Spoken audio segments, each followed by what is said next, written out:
ang nagsilbing gabay sa aking panunungkulan. And if I will never forget what my late father said before he passed away, the first time I won as Congress. Sabi niya, to enable to be a good legislator, you should be open to all positions and arguments.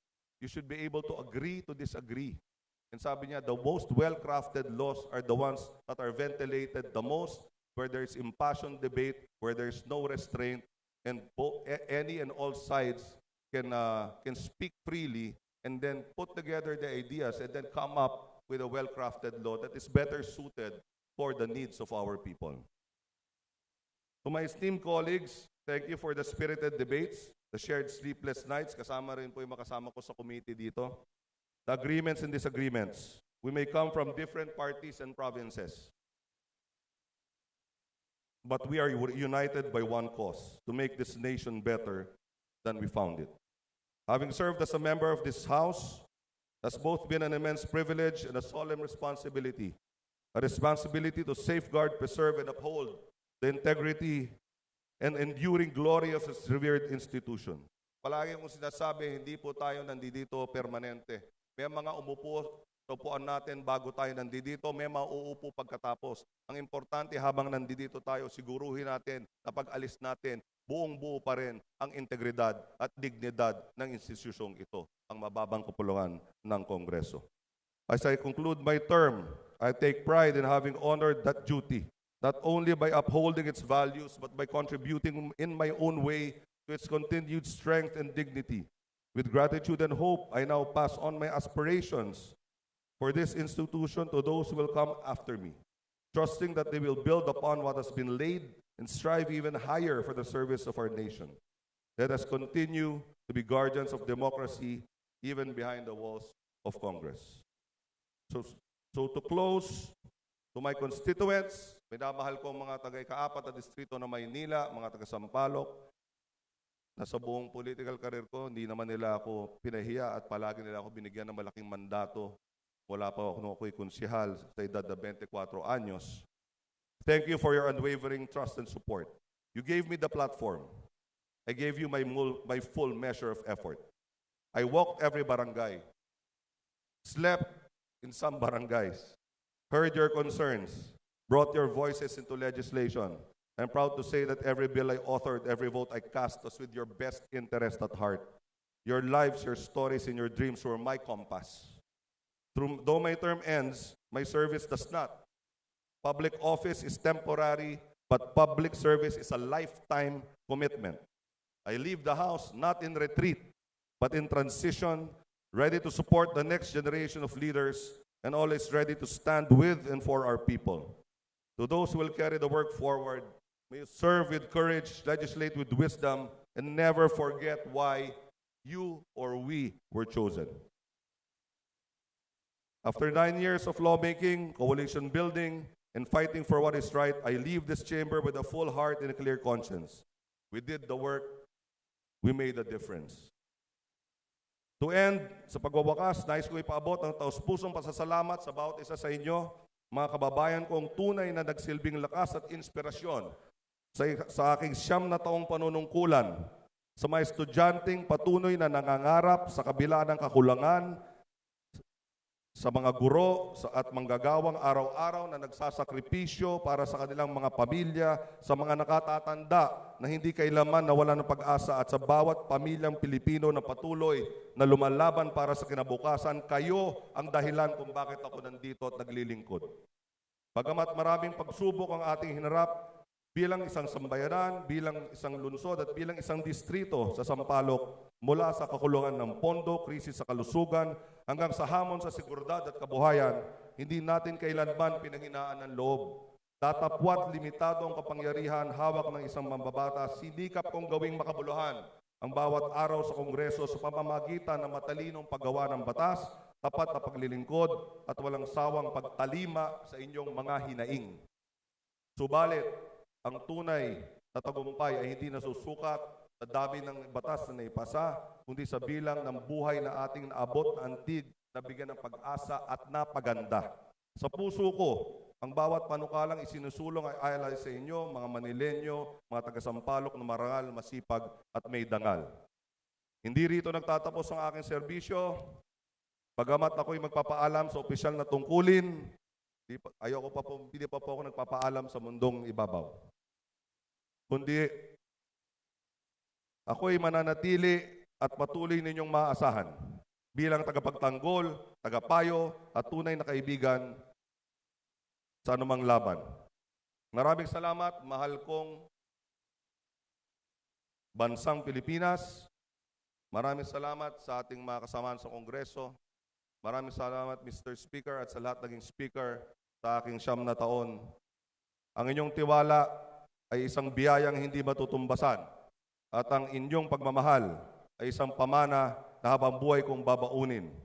Mabuhay ang mababang kapulungan ng Kongreso, mabuhay ang Pilipinas, mabuhay ang Maynila, mabuhay ang aking distrito, ang ika-4 na distrito ng Maynila, Sampaloc, mahal na mahal ko kayo, at mabuhay ang sambayanang Pilipino. Maraming salamat. Majority Leader. Mr. Speaker, I move that we refer the speech of the Honorable Representative Edward Vera Perez Maceda to the Committee on Rules for its appropriate action. Is there any objection? The Chair hears none. The valedictory speech of the Honorable Edward Vera Perez Maceda of the 4th District of Manila is referred to the Committee on Rules. Majority Leader. Mr. Speaker, I now move that we recognize the gentle lady from BH Party List, the Honorable Representative Bernadette BH Herrera, to avail of the privilege hour. The lady from the Party List BH, the Honorable Bernadette BH Herrera, is recognized to avail of the privilege hour. Thank you very much, Mr. Speaker. Mr. Speaker, distinguished colleagues, I rise today with... Hold on.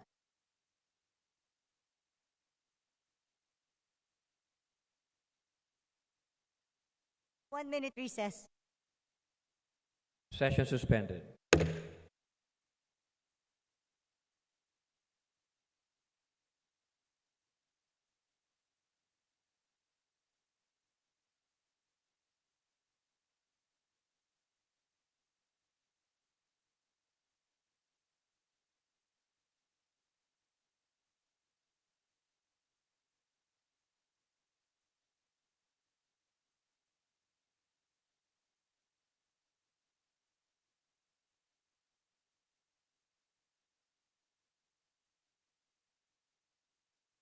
Thank you, Mr. Speaker. Sorry. Session resumes. Mr. Speaker, distinguished colleagues, and beloved friends and partners in public service, good afternoon. With a heart full of gratitude and a spirit of humbled by the weight of the trust reposed in me, I rise today one last time, not just to bid farewell, but to give thanks for the rare privilege of having served this chamber for 3 consecutive terms. When I first walked into this august hall as a representative of Bagong Henerasyon Party List, I was armed with nothing but the dreams of ordinary Filipinos, the aspirations of solo parents, the prayers of struggling mothers, the voice of the youth, the courage of women, and the hopes of micro-entrepreneurs. I was determined that they too would soon be seen, that they too would be heard. And so I fought, not with noise, not with spectacle, but with policy, purpose, and with persistence. Over 3 years, we championed landmark legislation that has touched millions, from the Universal Healthcare Law to the Free Tuition Law, from the expanded maternity leave to the Safe Spaces Act. We stood for children, for the poor, for the abused, for the underserved. We said, bawal bastos, not just in public spaces, but in government conduct. We helped outlaw child marriage. We gave teeth to the anti-trafficking law and anti-hazing law. We strengthened protections for women and children against violence. And we ensured that even in moments of calamity, our people would not be abandoned through the Comprehensive Emergency Social Welfare Assistance Act. Our advocacy was not confined to laws. It was carried into the farthest barangays by our mobile classrooms, our computer on wheels, which I started when I was still councilor of Quezon City. This empowered the digitally excluded long before online learning became a necessity. We brought livelihood of the purse entrusted to this chamber. I scrutinized the annual budget with a firm belief that every peso must serve the people. I championed earmarked revenues for health, education, and social protection, insisting that our national priorities be reflected not just in speeches, but in actual spending, because accountability is not a slogan. It is a duty we owe to every Filipino taxpayer. But all of these would not have been possible without the guidance, camaraderie, and collaboration of this institution. To the past and current leadership of the House of Representatives, who gave us room to pursue our advocacies, thank you for your trust. Thank you for giving room for small voices to grow louder, for recognizing that the strength of this institution lies in its diversity, not just of party and policy, but of purpose. To my fellow lawmakers, you have been more than co-legislators. I leave this chamber with immense respect for each one of you. I have learned so much from your passion, your convictions, and your friendship. You have been fellow warriors in the trenches of public service. We debated, we defended, we disagreed, but always we remained anchored in our shared love for our country. To my constituents, my staff, my family, and to every Filipino who believed in Bagong Henerasyon, maraming salamat po. You carried me when I was tired. You remembered me. You reminded me why this work matters. You are the reason I never gave up. Hence, as I close this chapter, I take comfort in the knowledge that Bagong Henerasyon will continue to live on in the 20th Congress. While I will no longer be your voice inside these halls, Robert Gerard Nazal Jr. will carry forward the mission we began. I have full confidence that he will serve with the same commitment to service over spotlight and continue to champion inclusive, just, and compassionate policies for our people. Although I may no longer be within these halls, I am far from stepping away. I will continue to serve as the spokesperson of Bagong Henerasyon Party List, and we will always remain vigilant, active, and steadfast in advancing the causes we have long fought for, most especially in scrutinizing the national budget and defending earmarked revenues, earmarked funds for health, education, and social protection. The fight for good governance does not end with my term. It merely continues in another form.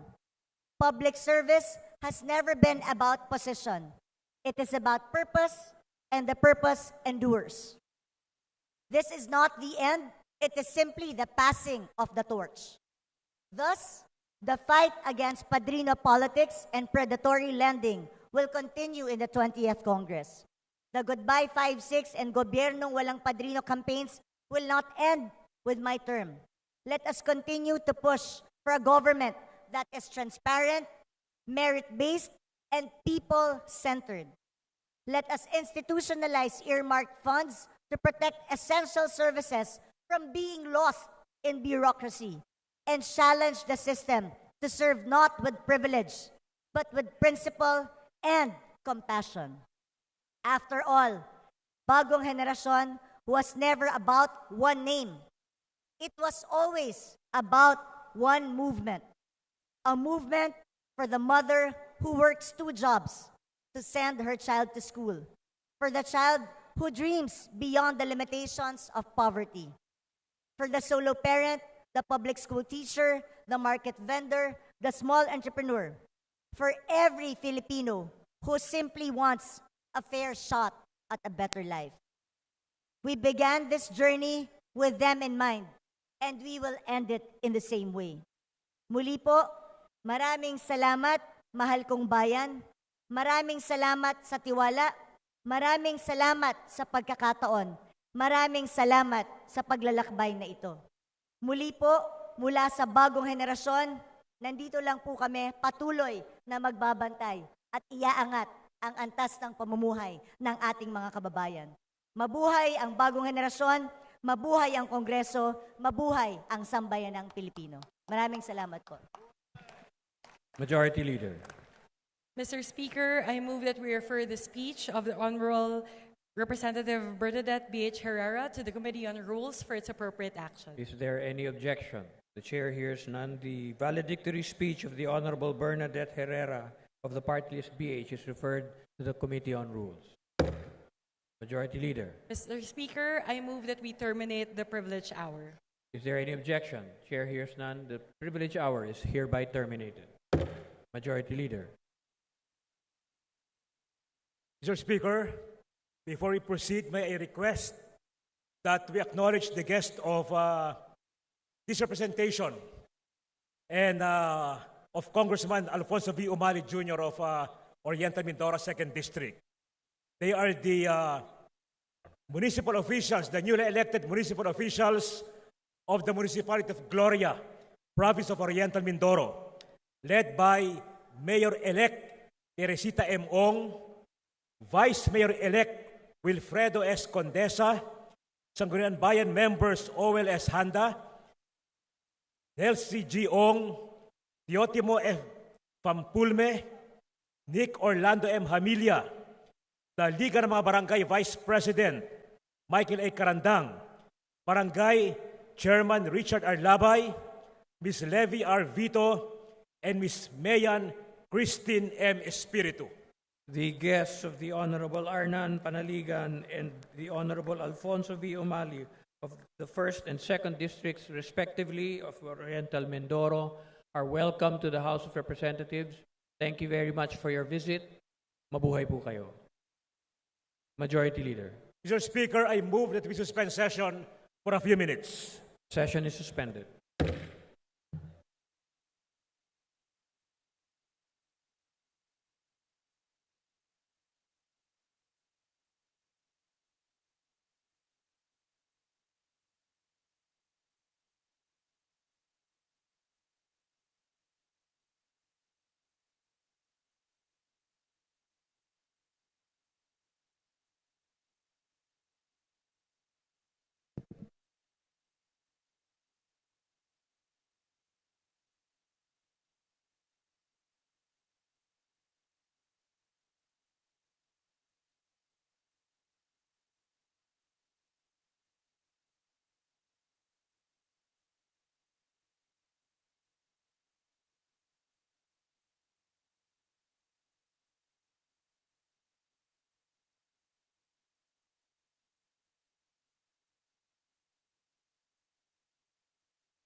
We request our honorable members of the 19th Congress to please stay in your seats. The pagpupugay will start in 5 minutes.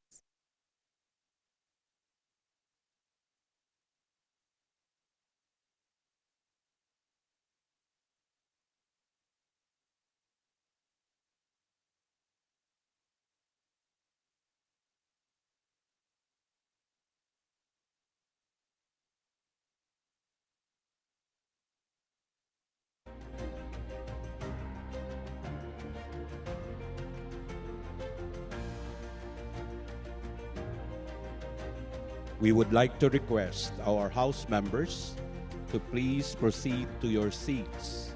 We are going to start the pagpupugay in a few minutes.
We would like to request our House members to please be seated.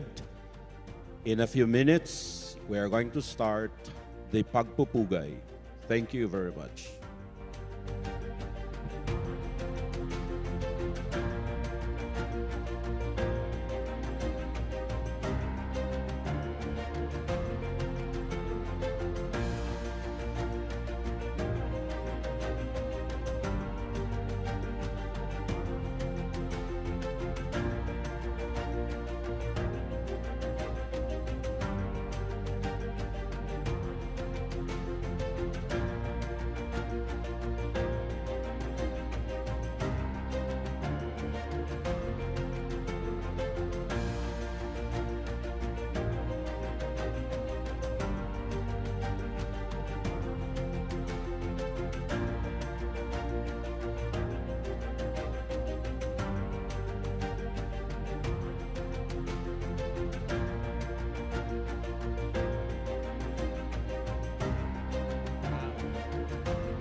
Honorable members, please settle down. Please proceed to your seats.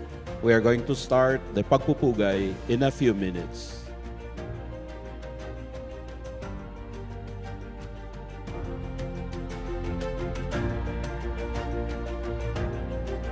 Let us welcome the Speaker of the House of Representatives.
Ladies and gentlemen, everyone, please welcome the Secretary General of the House of Representatives, Honorable Reginald S. Velasco, for his opening remarks.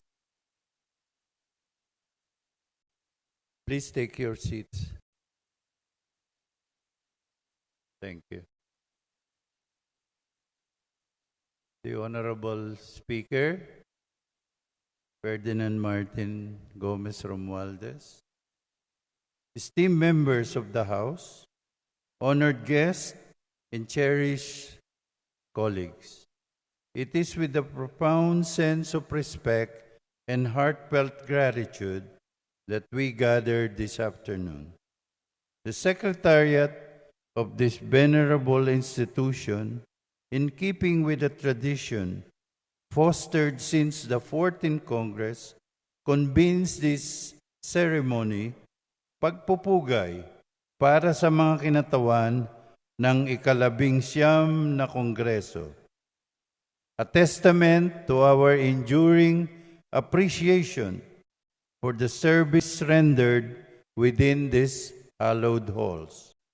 As the legislative calendar successfully ends, we stand here to celebrate the culmination of the unwavering dedication, tireless commitment, and profound impact of your collective endeavors.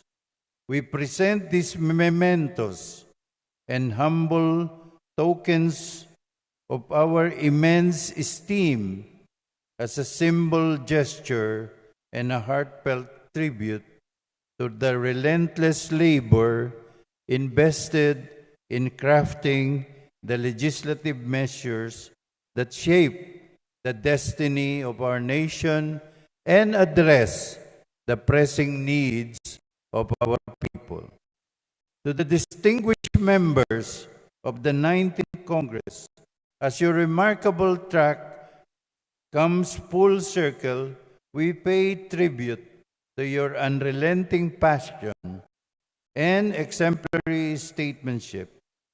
Your legislative milestones, crafted with meticulous care and foresight, have profoundly changed the lives of Filipinos, transformed the nation's landscape, and redefined its future. Through your combined efforts, you have shown an immovable commitment to the highest ideals of public service, steering the complexities of governance with integrity, wisdom, and courage. Your leadership has moved a nation, and your legacy will continue to shape the country's trajectory for generations to come. We express our deepest gratitude for your selfless service, vision, and perseverance. May the memories of your time in the 19th Congress continue to enthuse and motivate you. And may your future endeavors be guided by the same sense of purpose and devotion that have defined your 3-year stint. As the 19th Congress, as we reflect upon its tenure, stands as a beacon of accomplishment, a testament to resilience and visionary leadership. Landmark legislations, long awaited and fervently desired, have finally been etched into the annals of history. At this point, we are proud to present to you, our esteemed members, a film clip entitled Balik Tanaw sa ika-19 na Kongreso. May this visual narrative serve as a moving reminder of your enduring legacy, a testament to the indelible impact of your service, and a source of enduring pride for generations to come. Thank you. Mabuhay kayong lahat.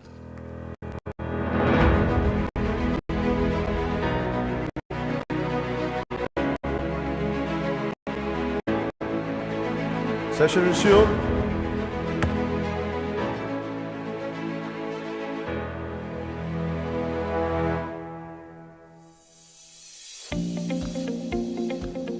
Sa pagbubukas ng ika-19 na Kongreso noong July 25, 2022, nahalal na Speaker ng House of Representatives si Leyte 1st District Representative Ferdinand Martin G. Romualdez matapos makakuha ng overwhelming vote of confidence mula sa kanyang kapwa mambabatas.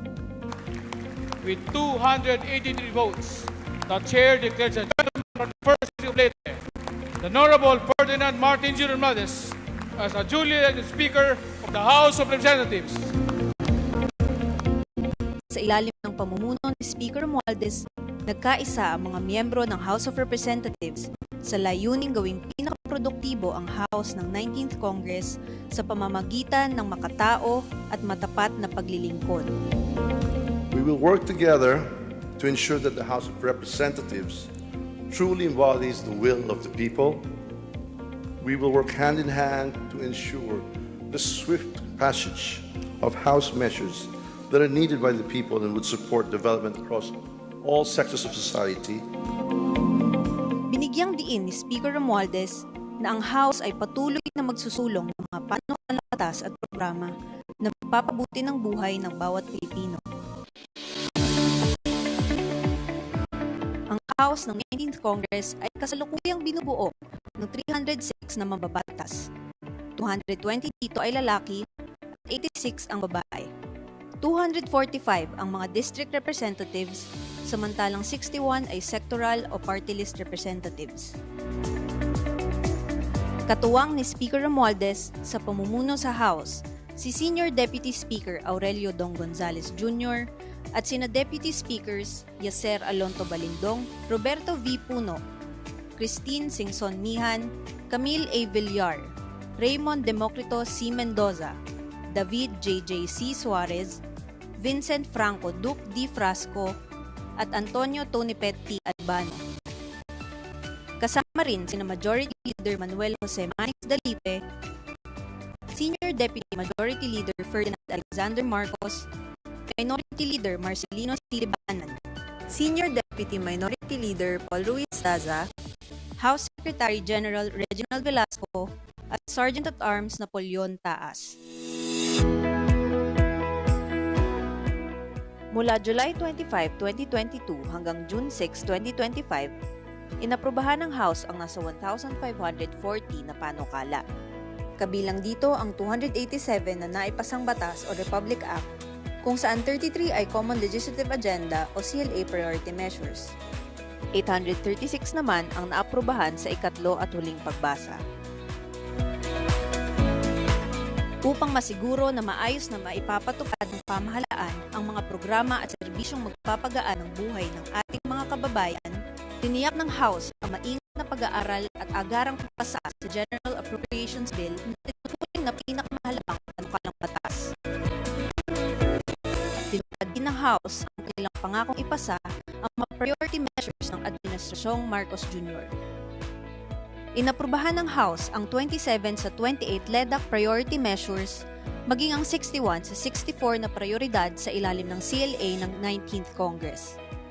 Ilan lamang sa mga ito, ang Expanded Centenarians Act of 2024, Regional Specialty Centers Act, New Agrarian Emancipation Act, Philippine Maritime Zones Act, Archipelagic Sea Lanes Act, Ligtas Pinoy Centers Act, Overseas Filipino Remittance Protection Act, Kabalikat sa Pagtuturo Act, at Magna Carta o Filipino Seafarers.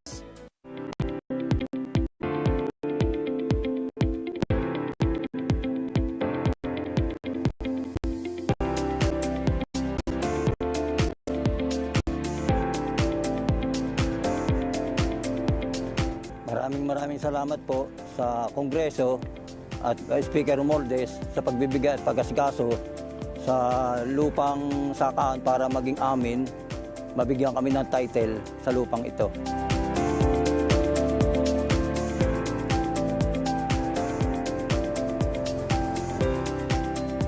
Sa hanay namin sa pangunguna ng aming komandante Admiral Ronnie Hilgaban, we would like to thank Speaker Romualdez for your leadership in standing up for our rights in the West Philippine Sea.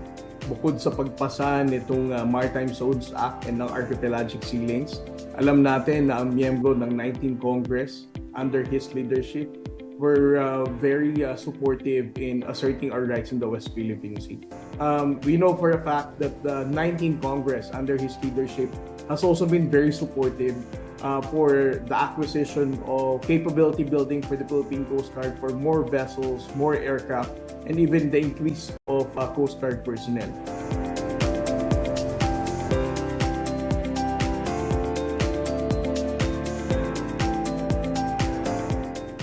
malaking bagay yun para pambili ng mga gamot, pagkain. Malaking tulong yan. Maraming po salamat sa iyo, Ginoong Speaker Martin Romualdez at sa bumubuo ng Kongreso natin na siyang nag-aproba ng panukalo pong yan para po sa kapakanan at kapakinabangan ng mga senior citizen, 80 years and above. Salamat po.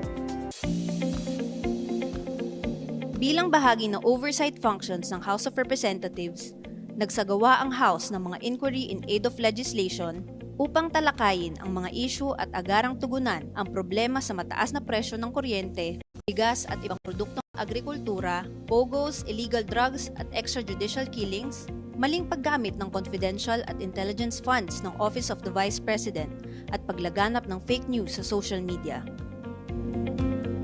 Dahil sa mga pagdinig na ito, muling nanumbalik ang tiwala ng taong bayan sa mga institusyon ng pamahalaan.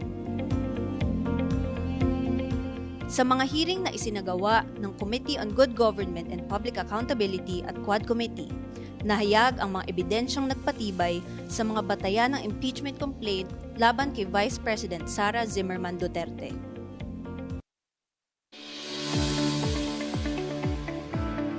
Bilang kaagapay ni Pangulong Bongbong Marcos sa pagsusulong ng mga programang direktang nagdadala ng mga serbisyo ng gobyerno sa tao, nakilahok ang ating mga mambabatas sa pagtaguyod ng Bagong Pilipinas Serbisyo Fair o BPSF events. Kasabay ng BPSF, naghatid din si Speaker Romualdez at ang House ng mga programang mag-aabot ng tulong sa iba't ibang sektor ng lipunan. Nariyan ang CARD program, Isip for the Youth, Sibol, Farm, at AKAP. Upang masiguro na mas maraming Pilipino ang mabibigyan ng libreng serbisyong medikal, isinulong din ni Speaker Romualdez na madagdagan ang mga PhilHealth benefit package para sa dialysis, breast cancer treatment at iba pang mga sakit. Naglaan ng pondo si Speaker Romualdez at ang House sa General Appropriations Act para sa pagpapatayo ng Mega Hemodialysis Legacy Building na nasa loob ng National Kidney and Transplant Institute. Ang 13-story building na ito ay merong karagdagang 200 hemodialysis machines. Kabilang din sa legacy hospital projects na pinondohan ni Speaker Romualdez at ng House ay ang Governor Benjamin Romualdez Cancer Care Center na nasa loob ng compound ng Ospital ng Maynila. Pinadagdagan din ni Speaker Romualdez at ng House ang mga benepisyong natatanggap ng mga PWDs at senior citizens. Bilang pagpapahalaga sa sakripisyo ng mga Pilipinong sundalo, naging prioridad din ni Speaker at ng House ang pagbibigay ng additional allowance para sa mga miyembro ng Armed Forces of the Philippines o AFP. Sa gitna ng banta sa ating soberanya, binigyang prioridad ni Speaker Romualdez at ng House ang pagpapatayo ng airport at shelter port sa Pag-asa Island. Bukod sa pagsasabatas ng Philippine Maritime Zones Act at Archipelagic Sea Lanes Act, dinagdagan din ang pondo ng mga ahensya ng pamahalaan na pangunahing nangangalaga at nagtatanggol sa seguridad ng ating bansa at mga mangingisda sa paligid ng West Philippine Sea. Ito ang Philippine Coast Guard, National Intelligence Coordinating Agency, National Security Council at Bureau of Fisheries and Aquatic Resources.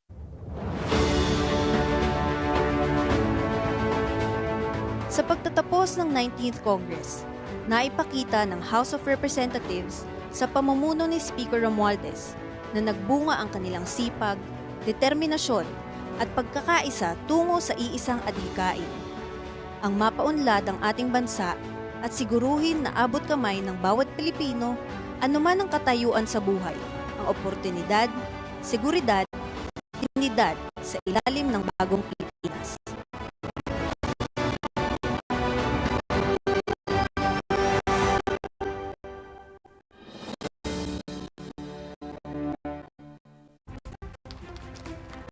Ladies and gentlemen, greetings to all of you.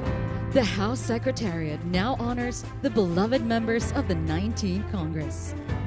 The certificate of recognition reads as follows.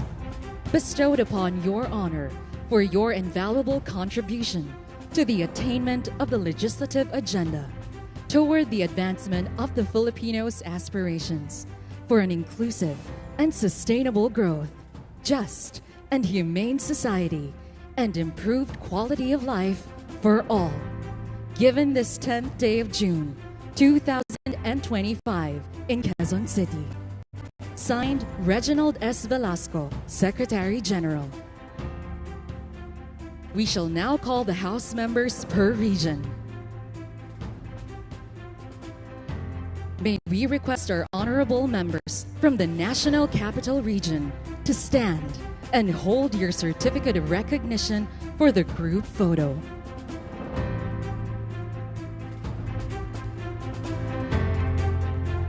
A round of applause, please. Thank you, honorable members. You may now take your seats.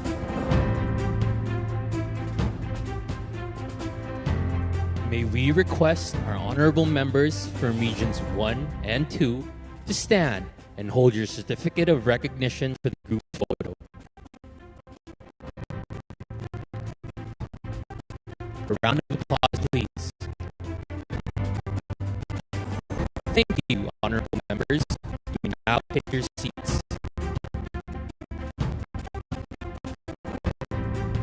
May we request our honorable members from Region 3 to stand and hold your certificate of recognition for the group photo. A round of applause, please.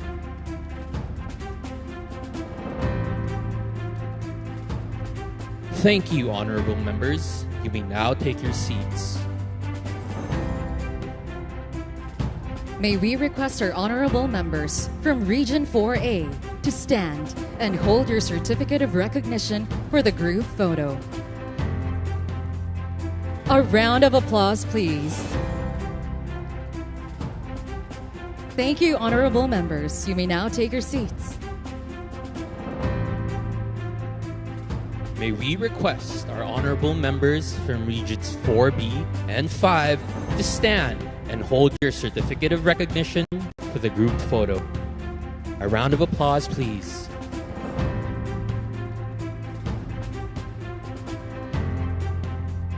Thank you, honorable members. You may now take your seats. May we request our honorable members from Region 6, 7, and 8 to stand and hold your certificate of recognition for the group photo. A round of applause, please. Thank you, honorable members. You may now take your seats. May we request our honorable members from Regions 9, 10, and 11 to stand and hold your certificate of recognition for the group photo. A round of applause, please. Thank you, honorable members. You may now take your seats. May we request our honorable members from Soksargen, Caraga, and Barm to stand and hold your certificate of recognition for the group photo. A round of applause, please.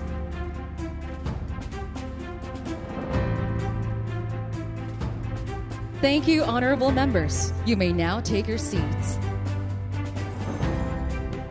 May we request our honorable members from the Cordillera Administrative Region to stand and hold your certificate of recognition for the group photo. A round of applause, please.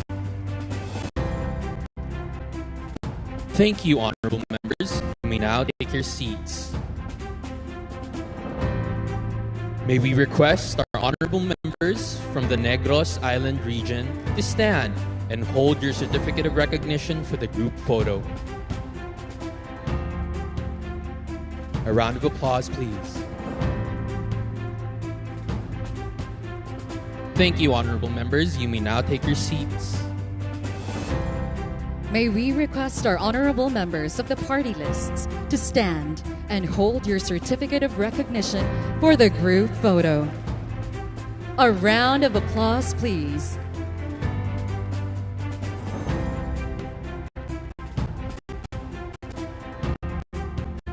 Thank you, honorable members. You may now take your seats.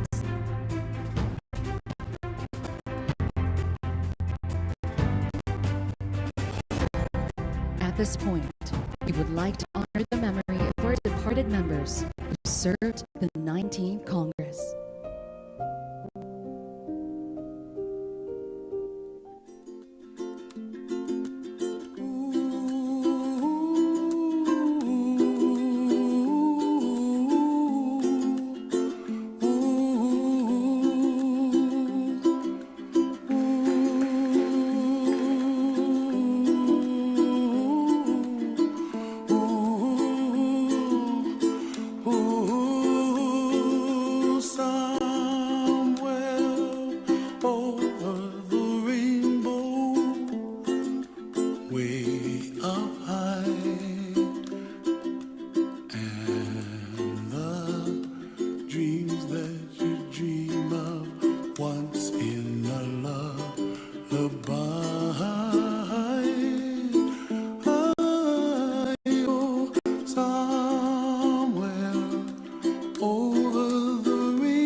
May we invite you to watch the video clip of Committee in Action.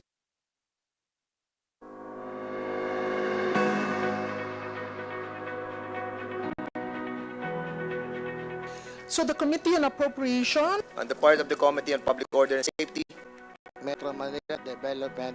On behalf of the Committee on Dangerous Drugs, the hearing is now called to order.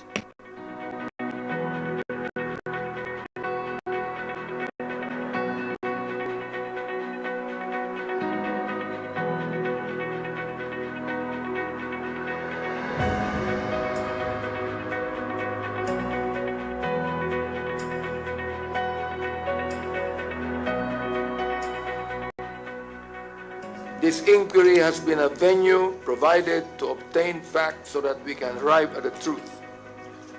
Our aim has always been to ensure transparency, accountability, and the protection of human rights.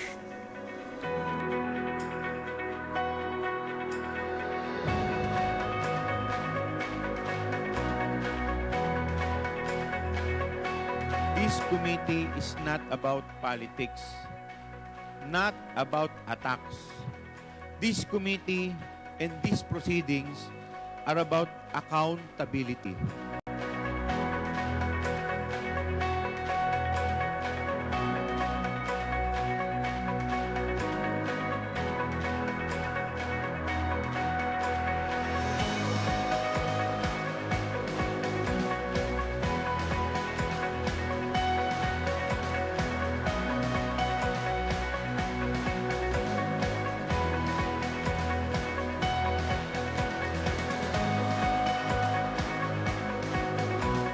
The privilege of a franchise is given to those who are capable and committed to working for the good of the Filipino people at all times.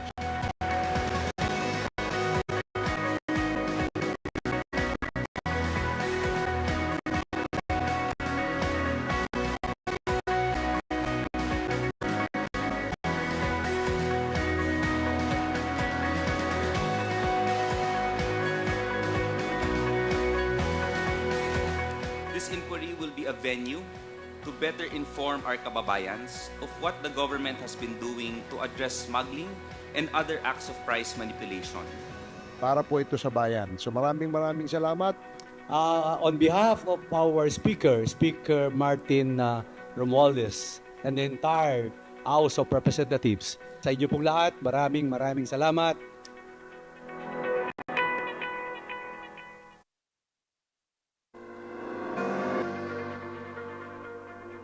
May we now call the chairpersons of all special and ad hoc committees to the stage to receive their Medal of Distinction.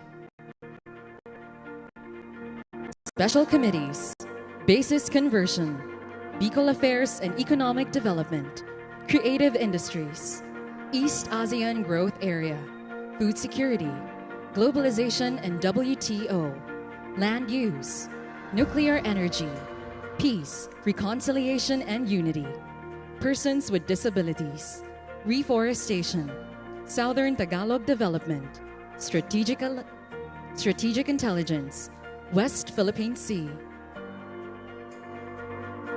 Ad hoc committees: Agriculture Services Convergence Initiative, Marawi Rehabilitation and Victims Compensation, Military and Uniformed Personnel Pension System, Relocation of the House of Representatives Complex.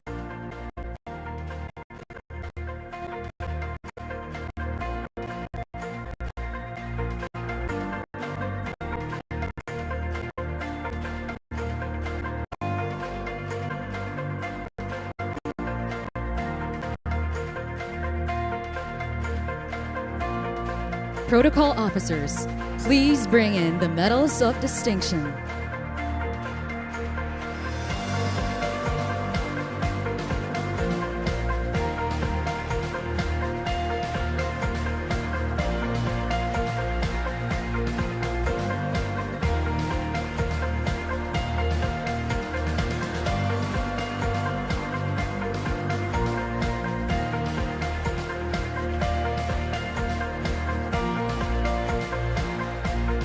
Thank you, protocol officers. May we request the Honorable Speaker and the Secretary General to join the chairpersons for the group photo.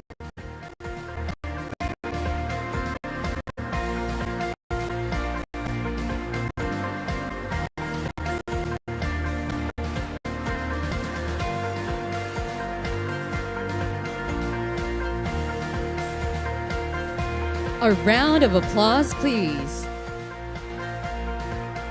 You may now take your seats. Thank you.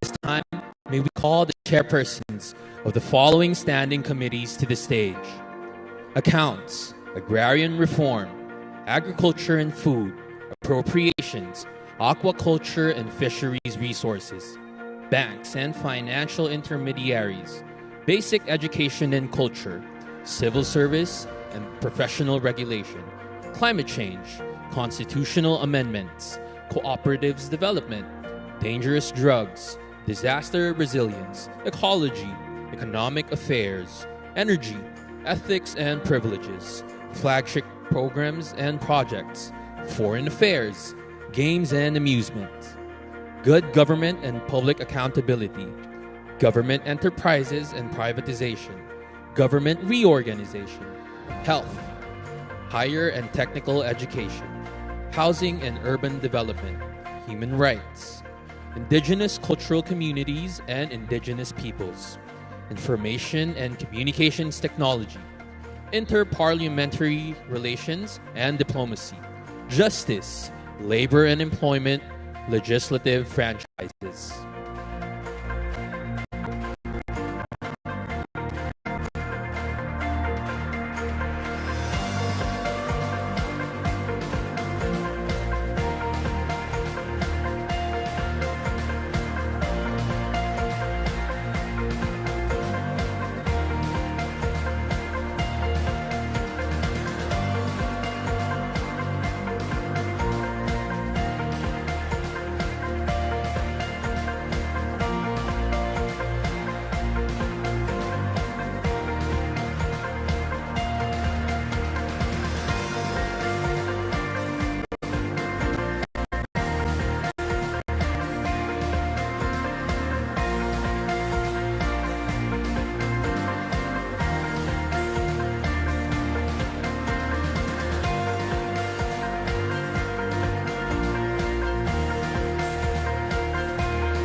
Protocol officers, please bring in the medals of distinction.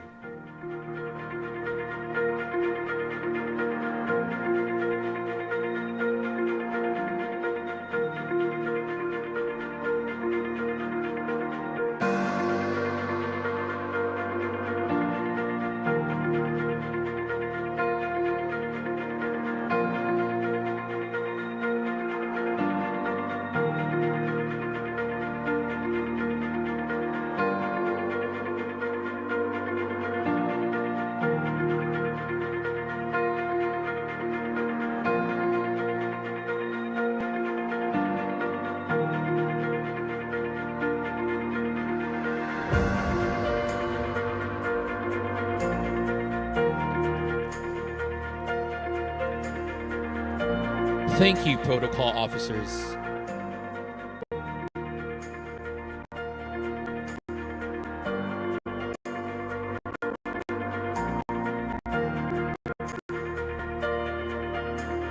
Once again, we request the Honorable Speaker and the Secretary General to join the chairpersons for the group photo.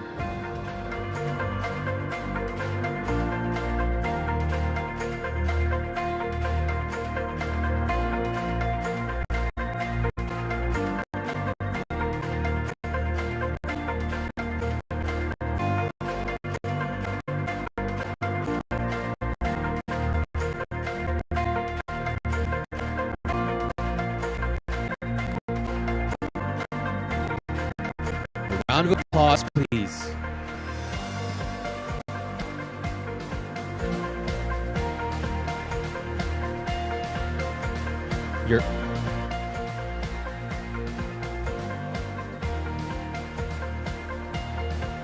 Your honors, you may now take your seats. Thank you.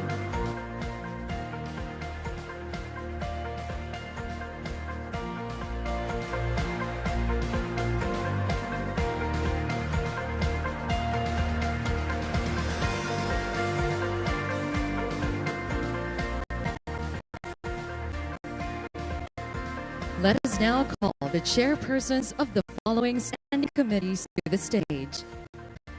Local Government, Metro Manila Development, Micro, Small and Medium Enterprise Development, Mindanao Affairs, Muslim Affairs, National Defense and Security, Natural Resources, North Luzon Growth Quadrangle, Overseas Workers Affairs, People's Participation, Population and Family Relations, Poverty Alleviation, Public Accounts, Public Information, Public Order and Safety, Public Works and Highways, Revision of Laws, Rules, Rural Development, Science and Technology, Senior Citizens, Social Services, Suffrage and Electoral Reforms, Sustainable Development Goals, Tourism, Trade and Industry, Transportation, Veteran Affairs and Welfare, Visayas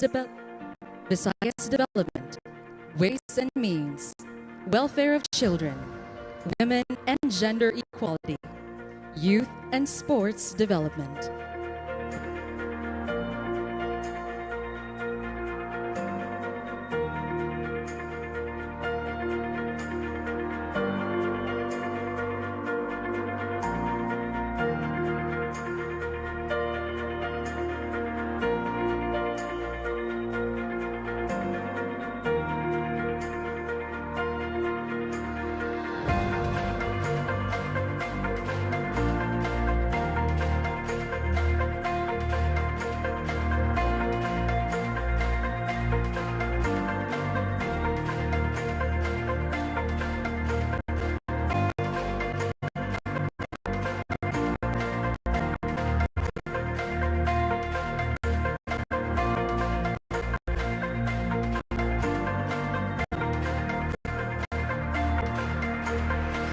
Protocol officers, please bring in the medals of distinction.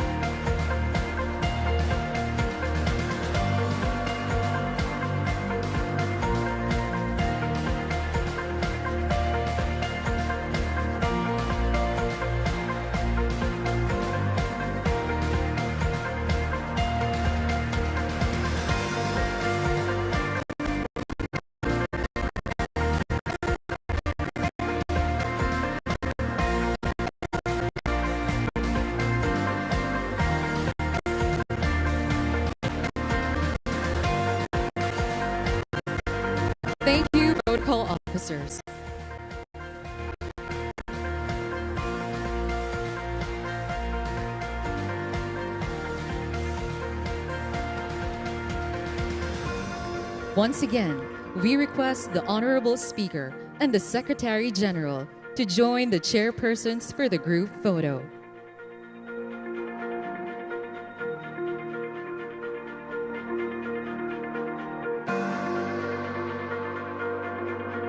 A round of applause, please.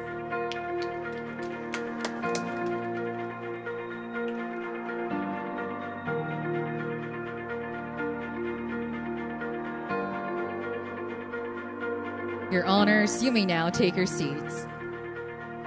Thank you.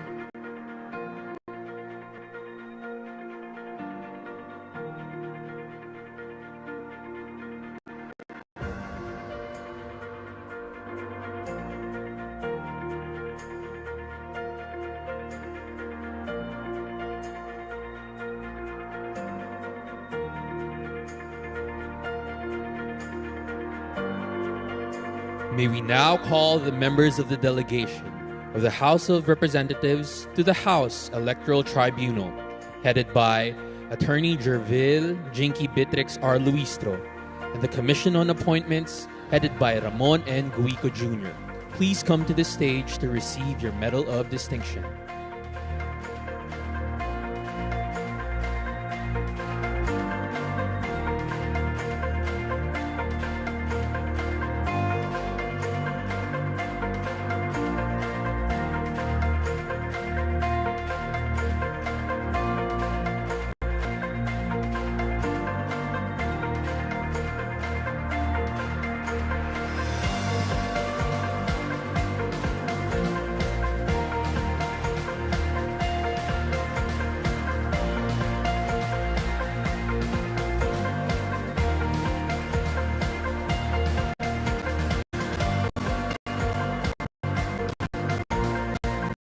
Protocol officers, please bring in the medals of distinction.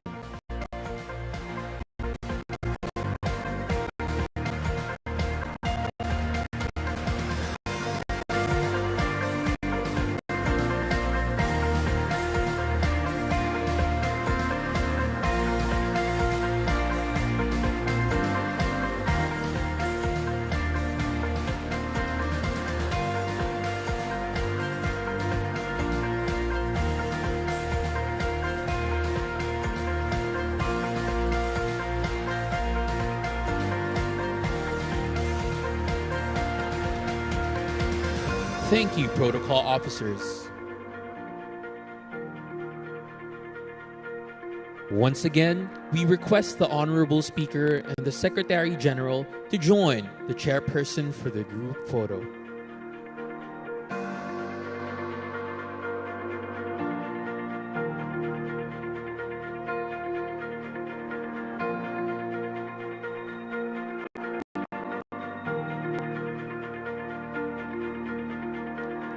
A round of applause, please.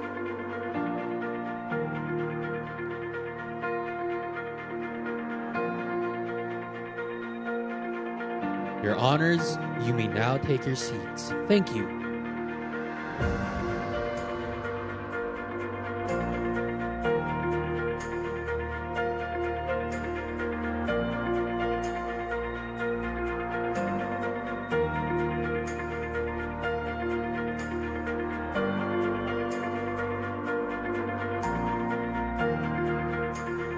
Now, we would like to call Senior Deputy Minority Leader Paul Ruiz Daza, Senior Deputy Majority Leader Ferdinand Alexander A. Marcos, Minority Leader Marcelino C. Libanan, Majority Leader Manuel Jose Manix M. Dalipe for their recognition.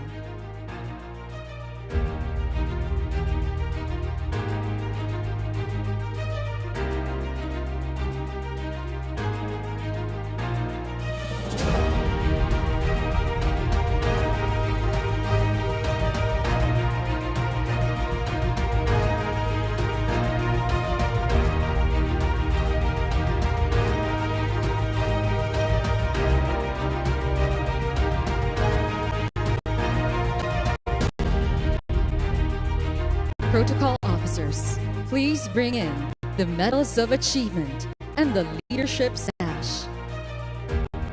we would like to call Deputy Secretaries General David Robert Morin and Jennifer Bakiran to give the awards.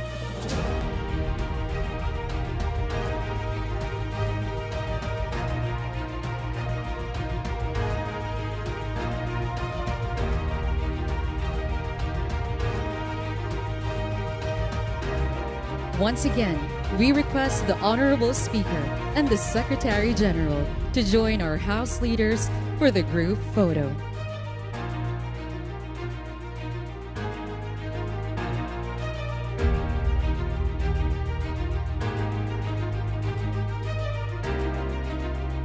A round of applause, please.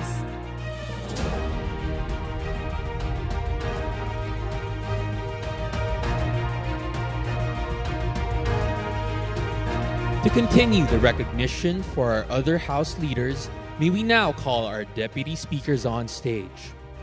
Deputy Speaker Vincent Franco Duque D. Frasco, Deputy Speaker Antonio Tonipet T. Albano, Deputy Speaker David J.J. C. Suarez, Deputy Speaker Raymond Democrito C. Mendoza, Deputy Speaker Christine Singson Mihan, Deputy Speaker Camille A. Villar, Deputy Speaker Roberto V. Puno, Deputy Speaker Yaser Alonto Balindog, and Senior Deputy Speaker Aurelio Dong D. Gonzalez Jr.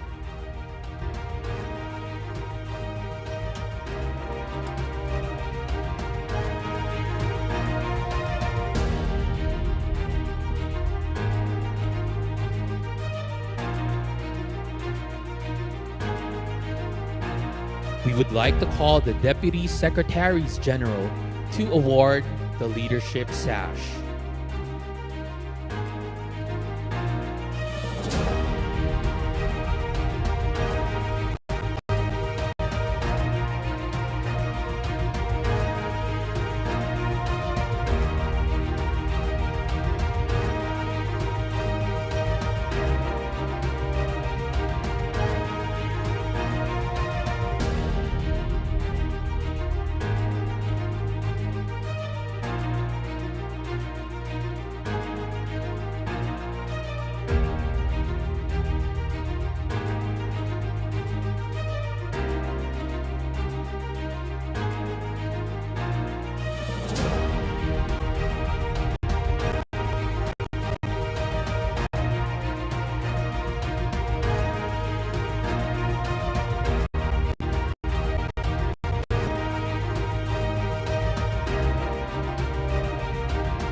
A round of applause, please.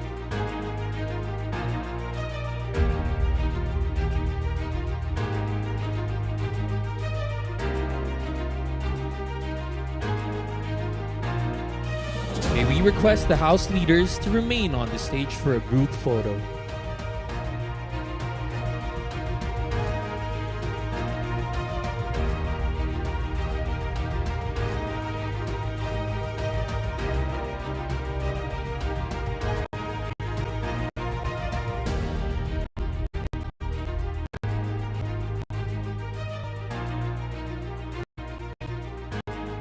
A round of applause, please.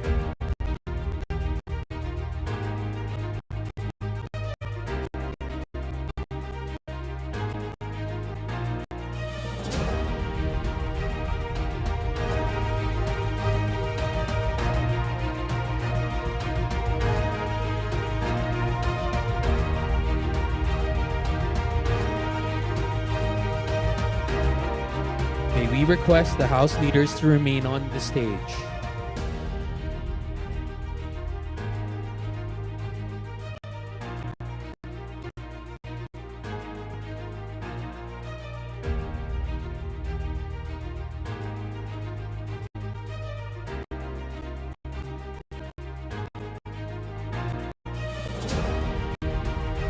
Finally, we, the Secretariat, wish to recognize one more distinguished House member.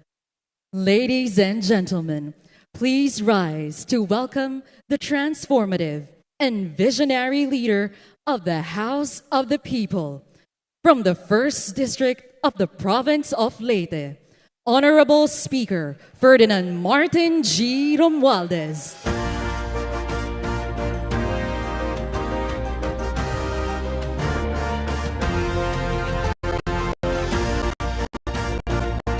At this point, let us call the following: Deputy Secretaries General Grace Andres and Jeneline Go Sison to present to the Speaker the Leadership Sash. Deputy Secretary General Sofonias Gabonada Jr. to present to the Speaker the Certificate of Recognition. And finally, Secretary General Reginald Velasco and Sergeant-at-Arms, retired Police Major General Napoleon C. Taas to present to the Speaker the acrylic encased miniature of the House gavel and mace and the replica of the mace.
Thank you, Deputy Secretaries General. You may now return to your seats. Everyone, once again, the Secretary General of the House of Representatives.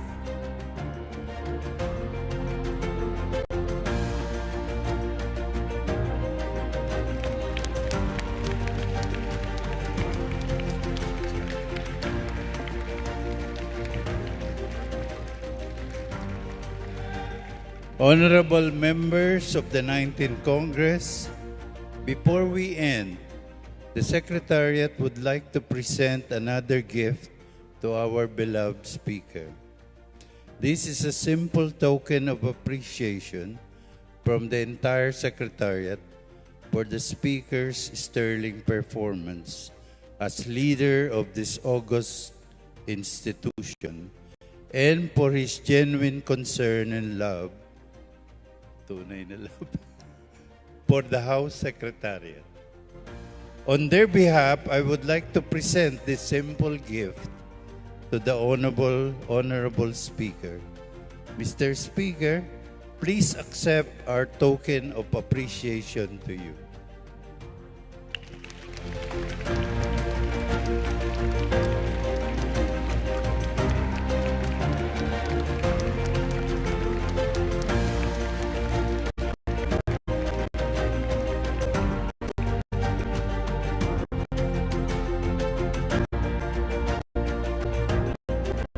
Now let us call the Executive Committee of the House of Representatives to join the House leaders and the Speaker for the group photo.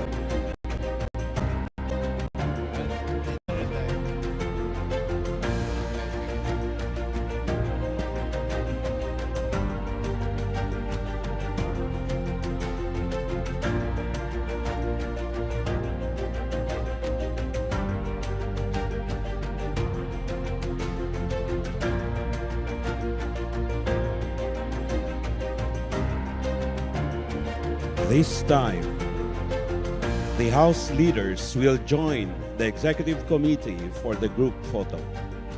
We would like to request our House leaders to join the Executive Committee for the group photo.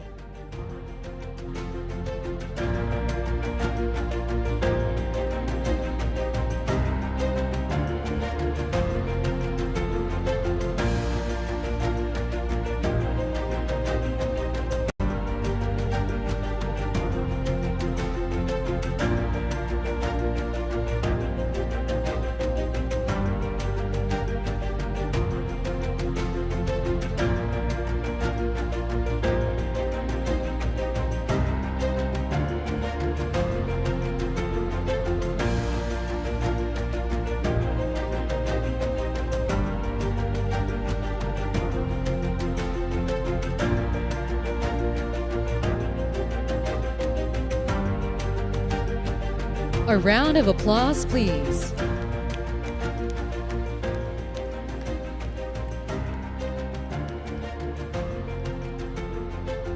Thank you very much. You may now return to your seats.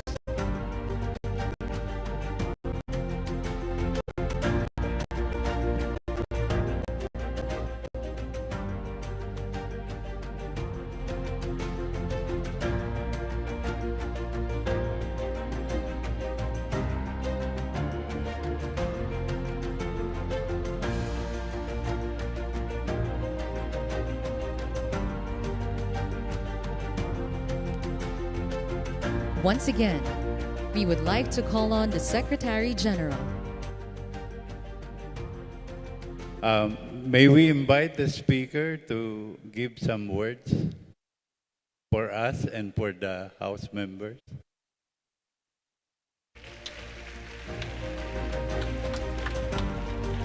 Well, to the Secretary General, to the Secretariat, and of course, all the staff, thank you for making all of these arrangements for this celebration, for winding up the 19th Congress.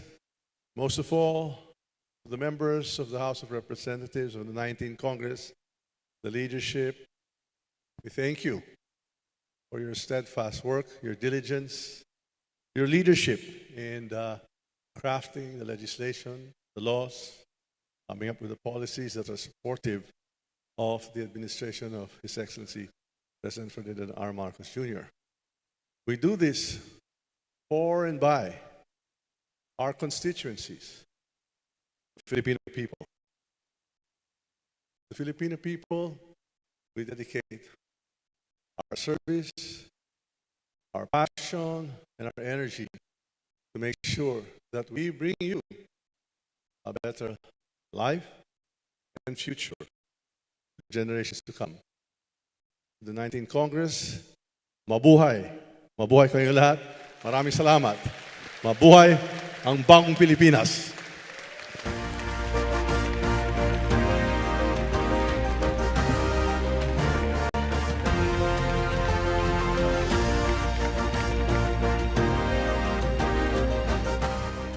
Thank you, Mr. Speaker.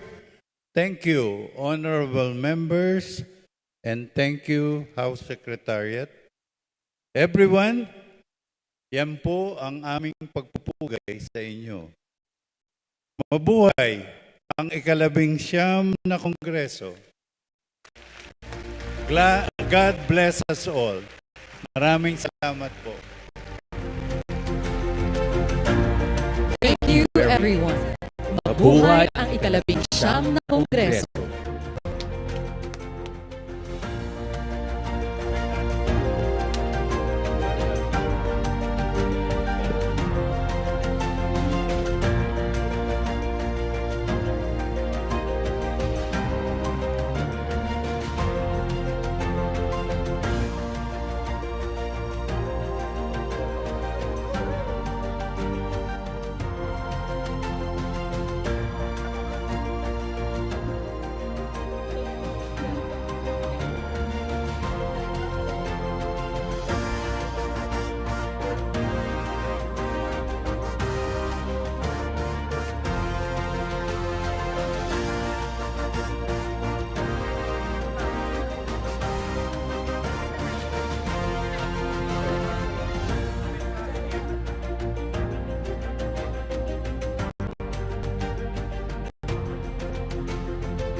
Okay tayo?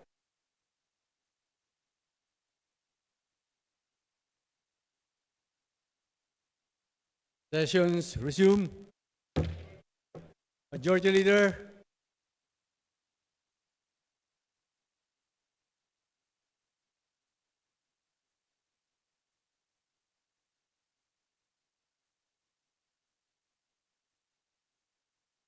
Session suspended.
Okay na yan, okay na yan. Hello, hello. Okay na.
Go ahead.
Sige,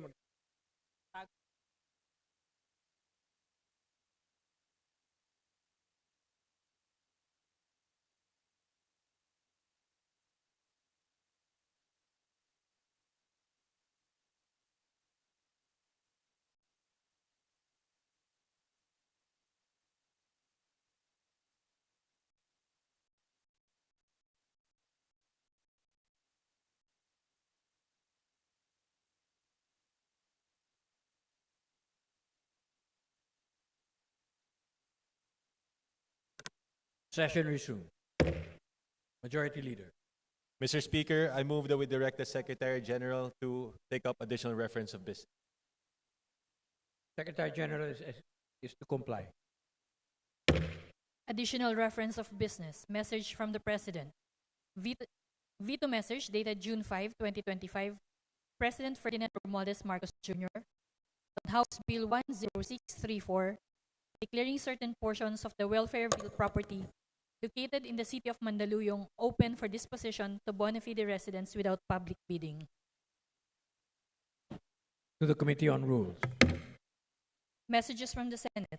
Message dated June 5, 2025, informing the House of Representatives that on June 4, 2025, the Senate approved the Conference Committee report on the disagreeing provisions of Senate Bill 2558 and House Bill 11355 on enhancing animal industry development and competitiveness. To the Committee on Rules. Message dated June 9, 2025, informing the House that on even date the Senate passed with the amendments House Bill 7500 on establishing an aquaculture feed mill plant in Barangay Bahit, Municipality of Panay, Province of Capiz, in which it requests the concurrence of the House. To the Committee on Aquaculture and Fisheries Resources. Message dated June 9, 2025, informing the House that on even date Senate designated Senators Alan Cayetano and on the disagreeing provisions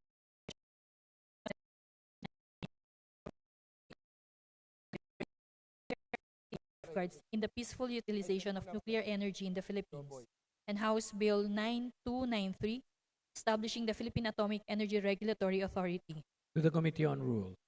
Message dated June 9, 2025, informing the House that on June 3, 2025, the Senate adopted with amendments Senate Concurrent Resolution Number 21, urging the President to create a cabinet cluster for education to ensure the cohesive and coherent implementation of education laws, policies, reforms, and regulations among the department, bureaus, commissions, and offices in the executive branch of government to ensure sustained reforms to improve the quality of Philippine education, in which it requests the concurrence of the House. To the Committee on Basic Education and Culture and the Committee on Higher and Technical Education. Committee Report. Committee Report 1496, submitted by the Committee on Basic Education and Culture on House Resolution 2325. To the Committee on Rules.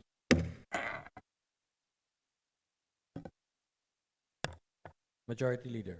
Mr. Speaker, may we acknowledge and welcome to the House of Representatives the guests of the Honorable Joseph Stephen S. Paduano, representative of Abang Lingkod Party List. Our guests are from 19 barangays and 1. They are Evelyn Donesa, Melvin Bravo, Jason Ligaya, Kim Piramo, Asusina Estrella, Johnny Esmil, Freeman Madalag, Mario Flores, Nico Yap, Teodoro Yulo, Jomari Biasca, Nonong Halandoon, Kevin Revira, Rimos Abaring, Armando Vito, Gloan Tambasen, Bebeng Noble, Cliff Palma, Lindy De Leon, and Jan Roan Subong, SK Chairman. We welcome the guests of the Honorable Paduano. Thank you for your visit. Welcome to the House of Representatives. Mabuhay po. Majority Leader. Mr. Speaker, may we acknowledge and welcome to the House of Representatives the guests of Speaker Ferdinand Martin Romualdez, Honorable Yeda Marie Romualdez, and Honorable Jude Asidre. The visitors are from the Prosecutors League of the Philippines.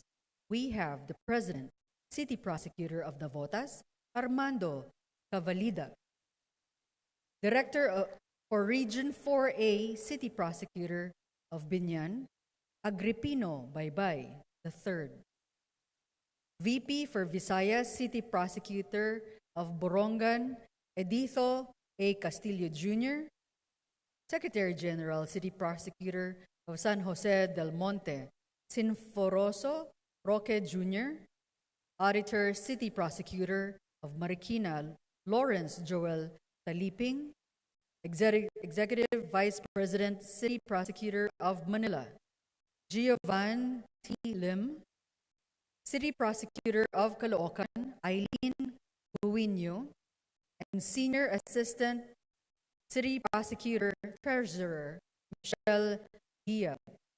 We welcome the guests of Speaker Ferdinand Martin G. Romualdez, Honorable Yeda Marie K. Romualdez, and Honorable Jude A. Asidre, the House of Representatives. Thank you for your visit. Welcome to the House of Representatives. Majority Leader. Mr. Speaker, may we request a few minutes of suspension? Session suspended.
Session resumed.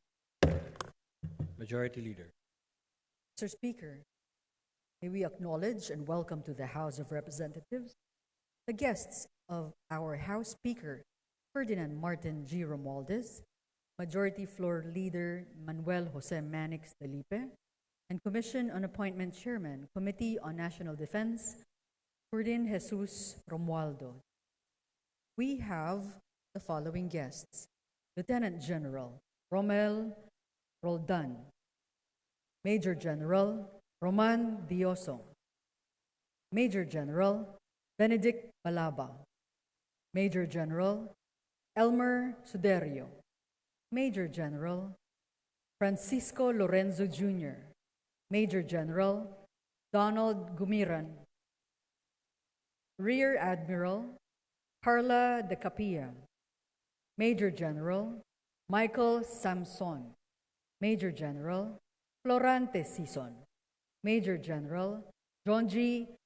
Hugilon, Major General Ramon Flores, Major General Oliver Makiling, Brigadier General Bayani Huraming, Commodore Charles Merrick Villanueva, Brigadier General Dean Mark Mamaril, Brigadier General Romel Alan Henete, Brigadier General Vicente Naldoza Jr., Brigadier General Patrick De Villa, Commodore Jeff Rene Nadugo, Brigadier General Nel Richard Patricio, Brigadier General Eugenio Julio Osias IV, Brigadier General Billy De La Rosa, Brigadier General Erwin Salibad, Brigadier General Honorly Brillantes, Brigadier General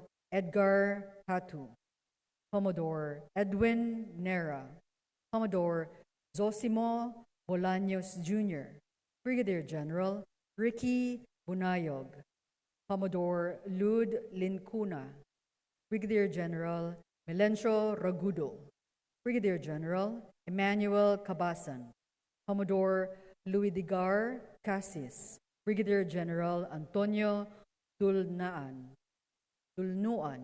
Brigadier General Gilbert Roy Ruiz, Brigadier General Rewin Solomon, Brigadier General Siegfried Tubalado, Brigadier General Zandro Alves, Brigadier General Randolph Rojas, Brigadier General Gilbert Ombos, Brigadier General Medel Aguilar, Brigadier General Ismael Mandanas Jr., Brigadier General Nestor Pedro, Brigadier General Danilo Dupiag, Colonel Joel Almendral, Colonel Fernando Payapaya, Colonel Francisco Quezon Jr., Colonel Gloven Lay, Colonel Emmanuel Garcia, Colonel Percival Macaranas Jr., Colonel Romel Estoque, Colonel Roel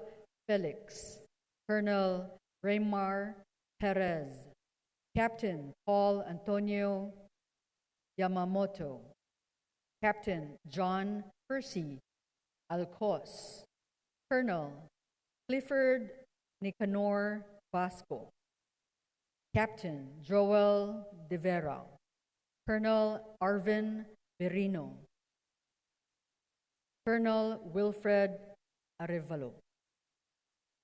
We welcome all the guests of House Speaker Ferdinand Martin G. Romualdez, Majority Leader Felipe, and CA Chairman J.J. Romualdo. Thank you for your visit. Welcome to the House of Representatives.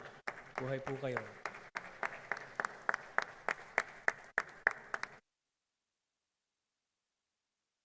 Majority Leader. Speaker, may we request for a few minutes suspension? Session suspended.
Session resumed.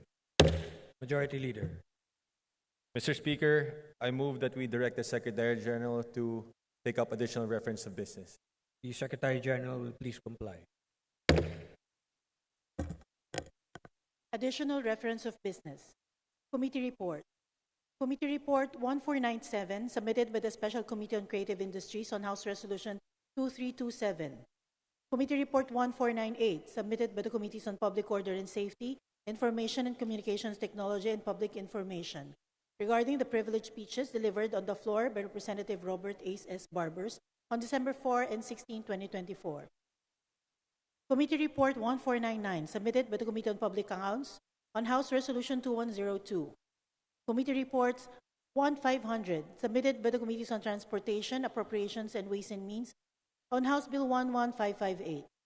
Committee report 1501 submitted by the Committees on Dangerous Drugs, Public Order and Safety, Human Rights, and Public Accounts regarding the inquiry on the privileged speech numbered 371, House Resolutions numbered 1346, 1351, 14, 1847, privileged speech numbered 235, motu proprio inquiry on the proliferation of criminal activities and unlawful acts linked to POGOs, motu proprio inquiry on the alleged irregularities in the procurement process and unlawful contracts entered into by the Municipality of Mexico, Pampanga in violation of relevant auditing, procurement, and other laws.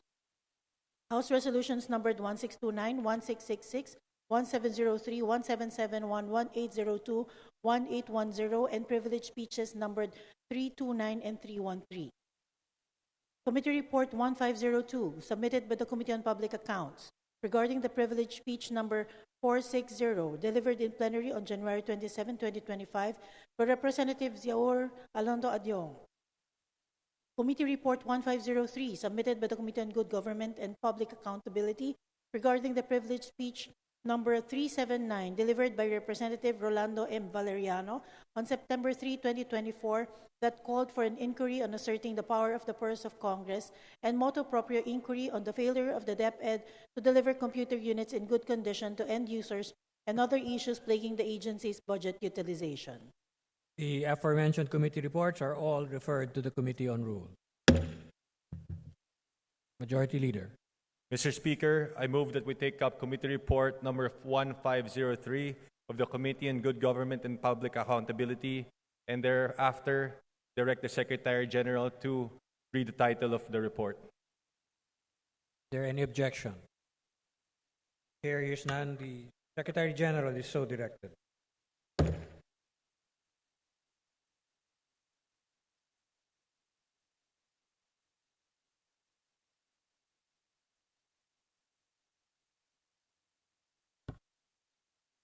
Privilege speech number 379, delivered by Representative Rolando M. Valeriano on September 3, 2024, that called for an inquiry in aid of legislation on asserting the power of the purse of Congress and motu proprio inquiry on the failure of the Department of Education to deliver computer units in good condition to end users and other issues plaguing the agency's budget utilization.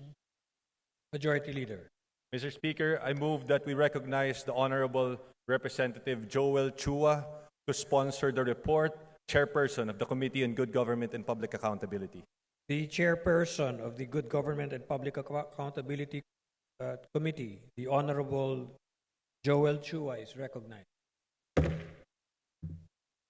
Thank you, Mr. Speaker. Good afternoon, Speaker, Majority Leader, Minority Leader, to the members of the 19th Congress and my fellow public servants.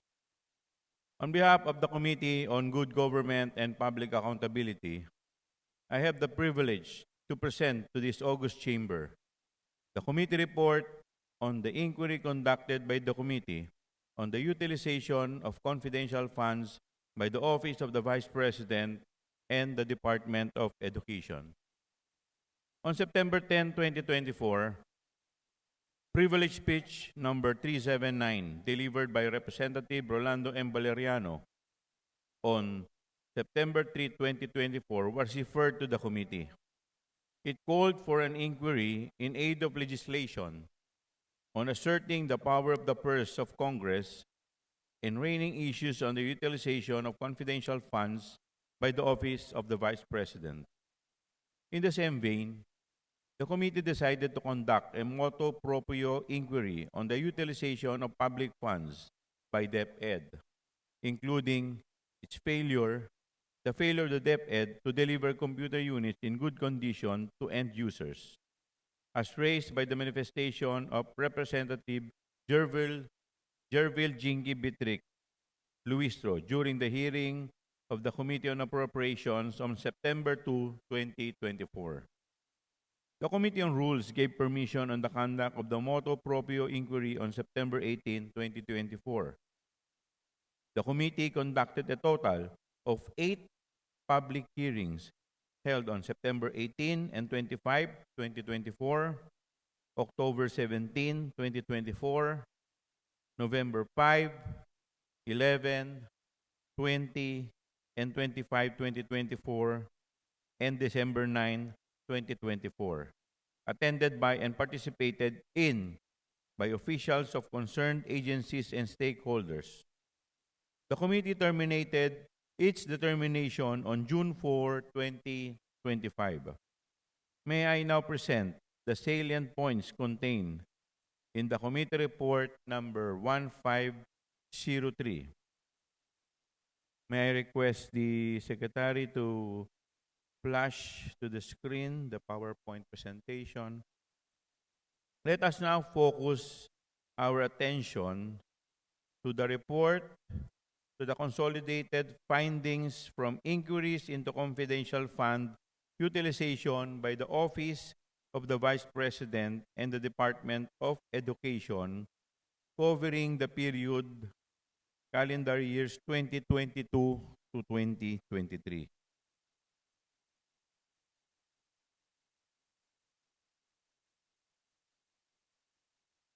As revealed during the committee hearing, the OVP received 500 million in confidential fund and 112.5 million for DepEd for the total disbursed of 612.5 million of confidential funds under the directives of the Vice President.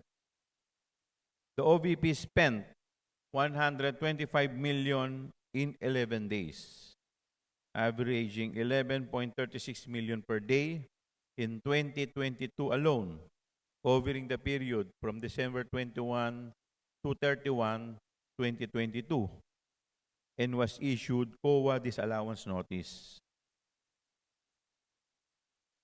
This is the only and first Vice President to request excessive amount of confidential funds in comparison with the past Vice President. Unauthorized activities, fund use for purposes unrelated to agency's mandate. Next slide, please. In the draft committee report, the following matters were exhaustively deliberated upon. Number 1, obstruction of inquiry. Number 2, misuse of confidential funds. Number 3, interference and bribery. And number 4, systemic flaws in the Joint Circular 2015-01. And based on these findings, we obtained from testimonies, submitted documents, and observations from members. Next slide. With respect to the first committee findings, the obstruction of inquiry. It stemmed from the refusal to answer key questions, officials from OVP and DepEd, which claim no knowledge of the actual usage of the confidential fund. Secondly, the unjustifiable attendance. Vice President Sara skipped multiple hearings, labeling them as political theater, and issued travel orders to invited officials as excuse for their inattendance to the committee's hearing. Number 3, claim national security and executive privilege to justify non-disclosure of recipients and payments of confidential fund.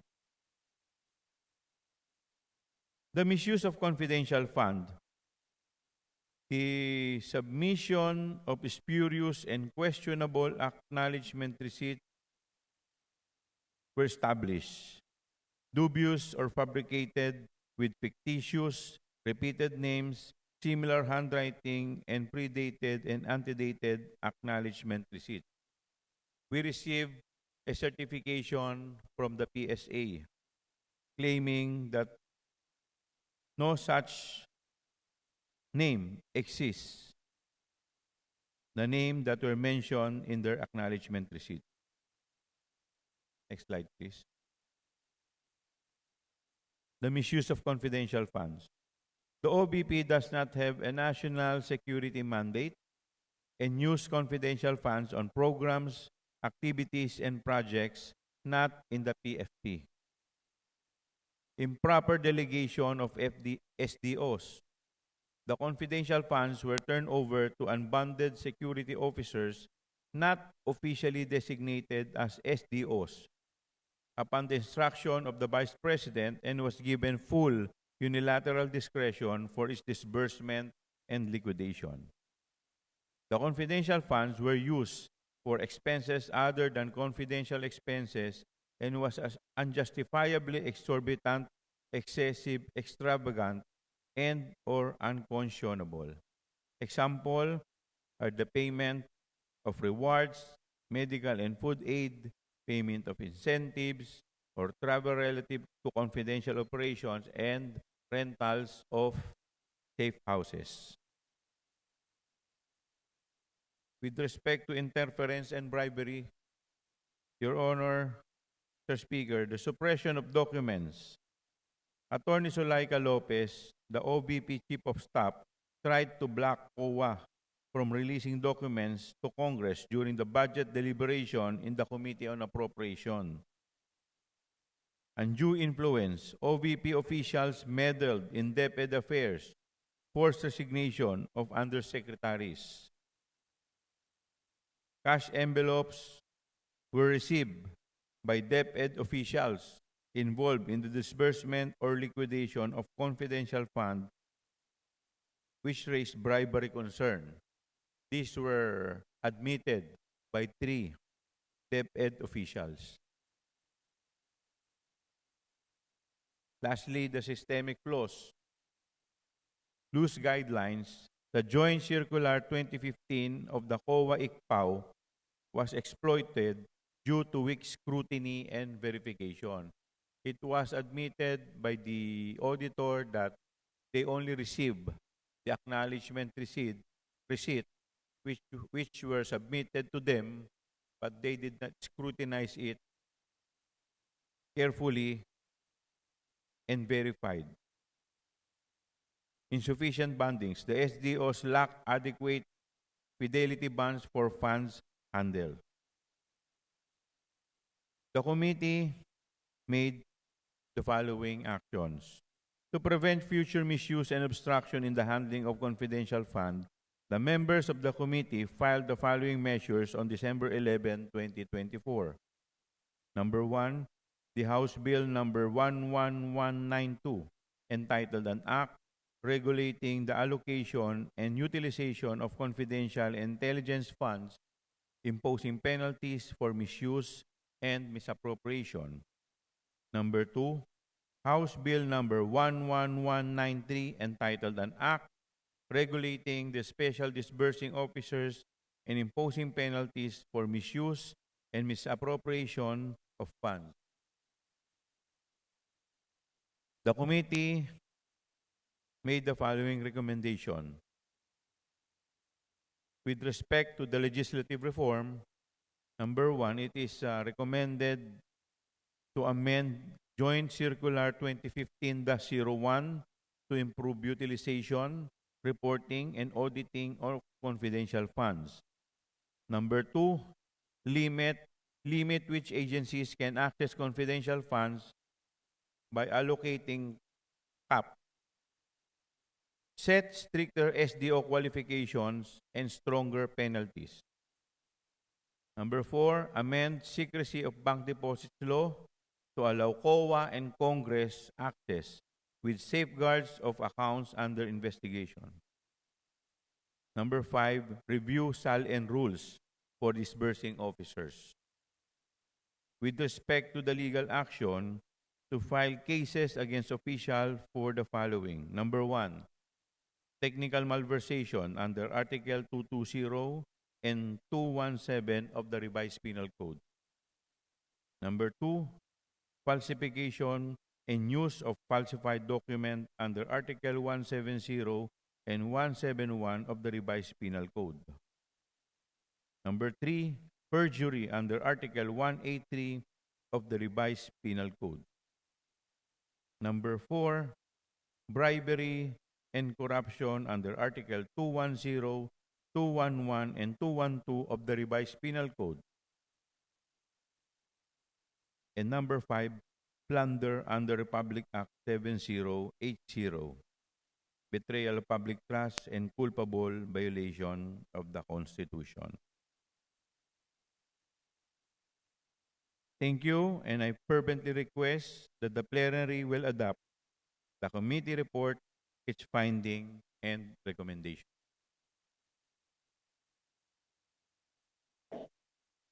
Majority Leader. Mr. Speaker, I move for the adoption of the findings and recommendations contained in the committee report number 1503. There is a motion to adopt the findings and recommendations contained in the committee report number 1503. Those in favor, please say aye. Those opposed, please say nay. The ayes have it. The findings and recommendations contained in the committee report 1503 are hereby adopted. Majority Leader. Mr. Speaker, I move that we suspend session for a few minutes. Session suspended.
Session resumed. Majority Leader. Mr. Speaker, I move that we consider committee report number 1498, submitted by the Committee on Public Order and Safety, Committee on Information and Communication Technology, and Committee on Public Information, and may request the Secretary General to read the title of the said committee. The Secretary General is requested to please comply. Committee Report number 1498 regarding privileged speeches delivered on the floor by Representative Robert E. S. Barbers on December 4 and 16, 2024. Majority Leader. Mr. Speaker, I now move that we recognize the Honorable Representative Dan S. Fernandez, the chairperson of the Committee on Public Order and Safety, to sponsor the measure. The chairperson of the Public Order and Safety Committee, the Honorable Dan Fernandez, is recognized. Salamat po, Mr. Speaker. Mr. Speaker, distinguished colleagues, pleasant good evening. In an age where information dissemination is swift and pervasive, we as lawmakers must answer the call of our people to ensure that fake news will not have a place in our society. As the country with the second most number of social media users in the world, it is alarming that almost 7 out of 10 Filipinos find it challenging to discern between real and fake news across various social media platforms. And yet, despite this ongoing trend of misinformation, little legislative action has been done in order to combat its effects, which are real, apparent, and of significant concern. That is why the Committee on Public Order and Safety, Public Information and Communication Technology, collectively known as the TRICOM, convened pursuant to House Resolution number 2147 entitled Resolution Authorizing the Committees on Public Order and Safety, Information and Communications Technology, and Public Information to conduct a joint inquiry in aid of legislation on the rampant posting of false and malicious content in social media platforms while safeguarding freedom of speech and ensuring digital safety. The resolution, introduced by Senior Deputy Speaker Arroyo Dong D. Gonzales Jr., Deputy Speaker David J.J.C. Suarez, Majority Leader Manix Dalipe, Minority Leader Libanan, Representative Ace Barbers, Benny Abante, and Caraps Paduano, was subsequently adopted by the House Resolution number 286. In January of this year, 2 key privileged speeches delivered by Representative Robert Ace Barbers, entitled Social Media Bloggers, delivered in the plenary on December 4, 2024, and entitled Bangon Pilipinas, Condemn China Fake News, delivered in the plenary on December 16, 2024, were referred to the TRICOM Committee. The TRICOM conducted a total of 5 hearings before terminating the inquiry on June 5, 2025. During these public hearings, we uncovered several problems that have been plaguing the country in digital realm.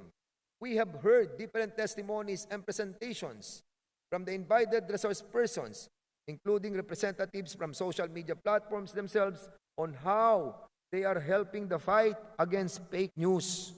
We have also heard examples of how certain actors control the spread of information to a certain group of people and even explored the idea of foreign interference in the realm of information dissemination. Several big names were implicated, and even a petition for certiorari was filed with the Supreme Court in order to stop our pursuit of truth. And yet, the TRICOM remained true to its mandate to the people to uphold the truth, protect the Filipino people against deception, and ensure accountability for anyone who violates the principle of fair and truthful information sharing. From the beginning, the message of the TRICOM is clear. The inquiry is not about the suppression of freedom of speech. It is for the accountability of those who post and propagate untruthful statements, considering the potential influence exerted over followers and users, as well as the social media platforms who keep on tolerating the spread of the same. We do not wish to silence the people. We only wish for a safer and more reliable social media environment for everyone so that we can start trusting the news we read online again. For real change to happen, we must first take responsibility. Not just for our actions, but also for the role we play in shaping the truth, holding others accountable, and standing up against deception. And with that, I, together with my co-chairs, am presenting this committee report for the consideration and support of this august chamber. Una po, Mr. Speaker, the TRICOM has established the following key findings. Tatlo po to. The emergence and detection of coordinated disinformation campaigns targeting Philippine public discourse and national security. The TRICOM established that coordinated disinformation campaigns are on the rise in the Philippines, with watchdog groups and journalists presenting findings of network social media accounts that deliberately spread fake news to manipulate public opinion and shape political narratives. It was established that Chinese-linked social media accounts have been systematically disseminating content critical of President Ferdinand Bongbong R. Marcos Jr. while amplifying narratives favorable to Vice President Sara Duterte. A key example of disinformation is the debunked Pulburon video, a fabricated clip that was made to depict an individual using illegal drugs who supposedly resembled President Ferdinand Marcos Jr. It was further established that at least 107 accounts were identified as actively promoting Duterte content while simultaneously pushing anti-Philippine messaging related to the West Philippine Sea. These efforts, carefully couched in the Filipino language, are designed to align public sentiment with Chinese geopolitical interest, revealing the extent of foreign information manipulation in the country. The information related to the WPS has escalated into a national security threat. Multi-tiered, foreign-backed disinformation campaigns are being carried out to destabilize public trust in government institutions and undermine Philippine sovereignty. Even worse is that certain Filipino pseudo-academics actively and relentlessly spread pro-China disinformation over the WPS in the guise of supposed expertise in geopolitics. It cannot be denied that the digital sphere has become a battleground of disinformation, misinformation, and fake news, with deep fakes posing as an essential urgent threat. Without coordinated regulatory and technological responses, these online falsehoods will continue to fracture national unity and trust in democratic institutions. One of the most concerning developments uncovered during the hearings involves Infinitus Marketing Solution Incorporated, a Makati-based firm implicated in an alleged covert agreement with the Embassy of the People's Republic of China in Manila. Evidence presented to the committee, including a 930,000 check issued by Chinese Embassy and a service agreement bearing the signatures of Infinitus Marketing Director. Ang pangalan po niya ay si Micah Pasco Pointon. And Chinese Embassy official na si Wu Chen-Ki suggest that Infinitus is largely financed through undisclosed, non-interest-bearing, and payable on-demand shareholders' advances exceeding 26 million pesos. Lacks of designated treasurer, despite certain representation made in financial disclosures, and has sustained significant financial losses with little trace of legitimate business activity. Notably, Mr. Speaker, Infinitus failed to appear before the committee to address this serious allegation. Hindi po sila makakapagtago ng matagal na panahon. Hahabulin po sila ng ating batas, hahabulin sila ng ating gobyerno. Given the fake funding sources, confirmed foreign linkage, and unresolved allegation of online manipulation, this matter warrants further and immediate investigation due to its potential implications on national security. Pangalawa, Mr. Speaker, the TRICOM also heard the testimonies and incidents confirming disinformation practices. The TRICOM hearings revealed compelling testimonies and documented incidents that confirm the existence of coordinated and deliberate disinformation efforts in the Philippines. One of the most striking accounts came from the blogger Vicente Peebles Cunanan, who submitted a sworn statement on April 8, 2025, detailing her direct knowledge of the circulation of the so-called Pulburon video.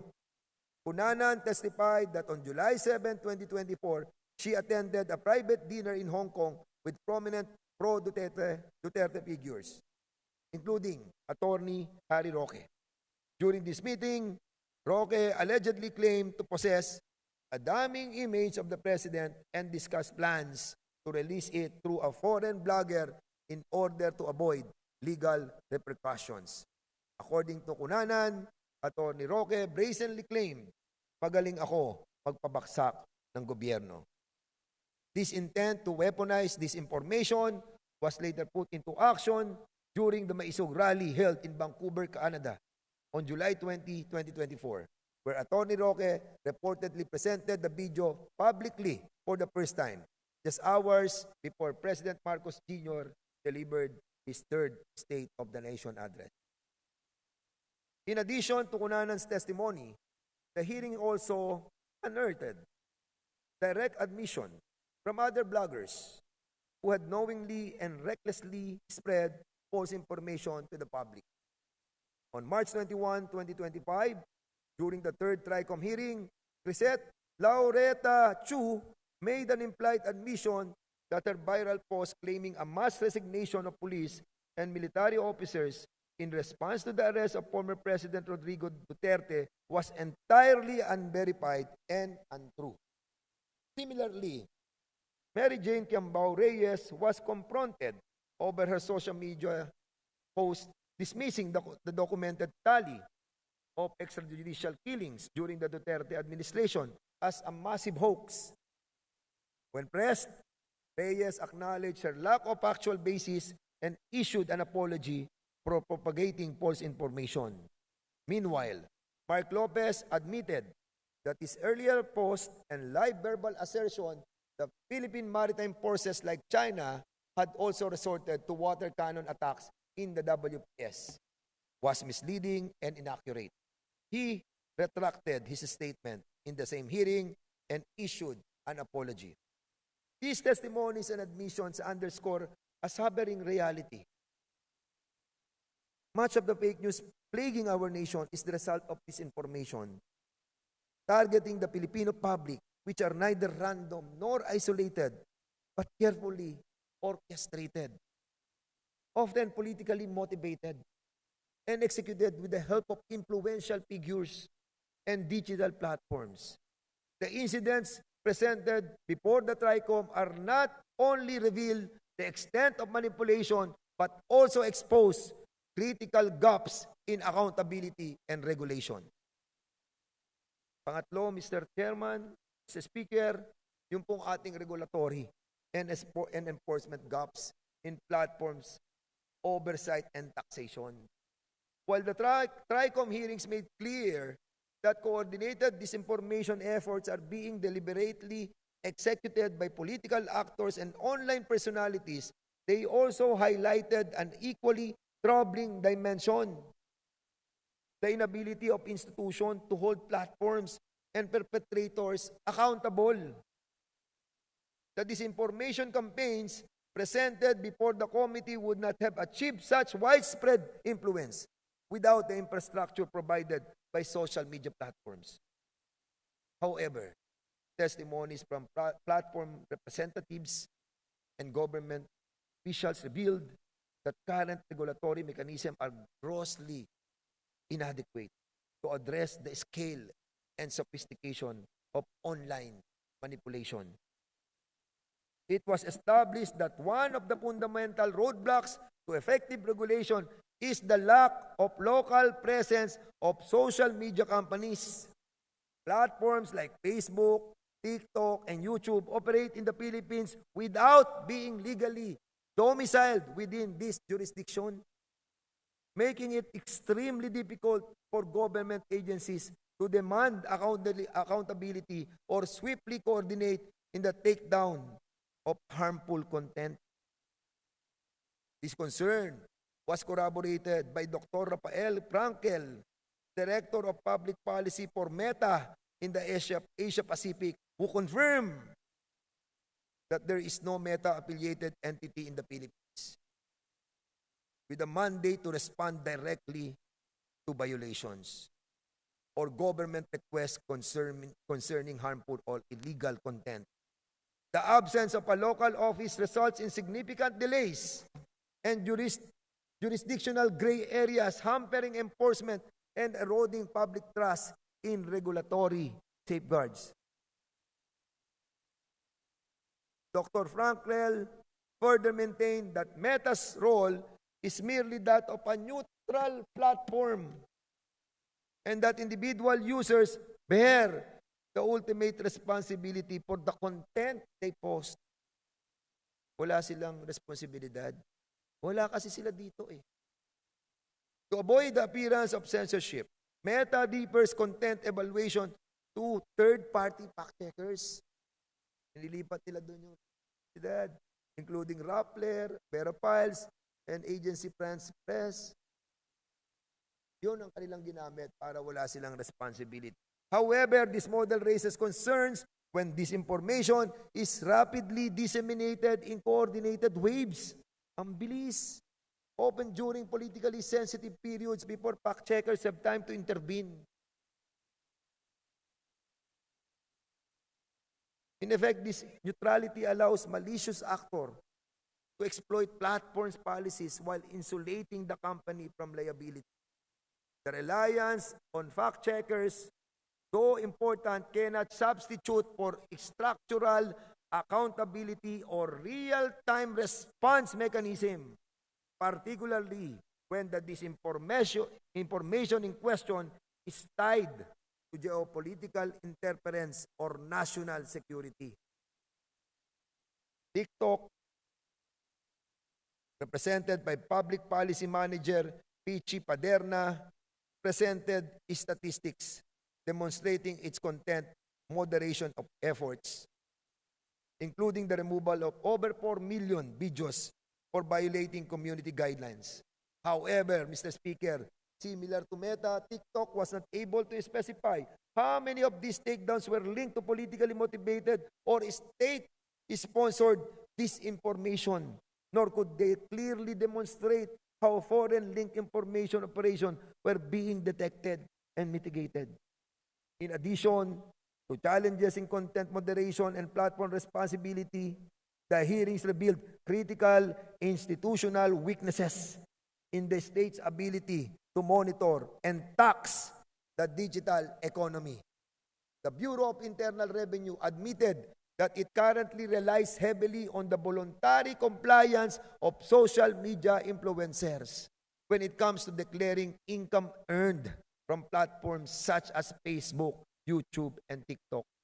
Despite the massive revenues generated by content creators, some of whom play prominent roles in these information networks, the BIR has not established data sharing arrangements with these platforms nor develop proactive mechanism to track earnings from foreign companies. Luging-lugi tayo dito, Mr. Speaker. We have expressed a strong concern over this passive approach, questioning why the BIR has not asserted greater regulatory authority to access platform-generated income data. Despite the issuance of Revenue Memorandum Circular Number 97/2021, which explicitly outlines the tax obligation of social media influencers, including income tax and value-added tax requirements, it is apparent that enforcement of the circular remains largely aspirational. The BIR disclosed that it faces significant hurdles in implementing the revenue memorandum circular, particularly when influencers are paid through foreign-based entities like Google and Meta. Without access to back-end data or cross-border enforcement mechanism, the agency is unable to verify income declaration or hold digital earners accountable. This is a clear institutional blind spot that not only undermines tax collection but also enables the unchecked monetization of harmful online content. Mr. Speaker, inihahain po ng tribe kong itong aming mga pangunahing natuklasan upang bigyan diin ang matinding sitwasyon na hinaharap ng ating bansa ngayon upang makapagbigay ng hope na tugon laban sa disinformasyon. Mr. Speaker, may I ask that my co-chair, Representative Joboy Aquino II, be recognized to discuss the conclusions as contained in the committee report. Maraming salamat. The Honorable Joboy Aquino, the Chairperson of Public Information, hereby recognized.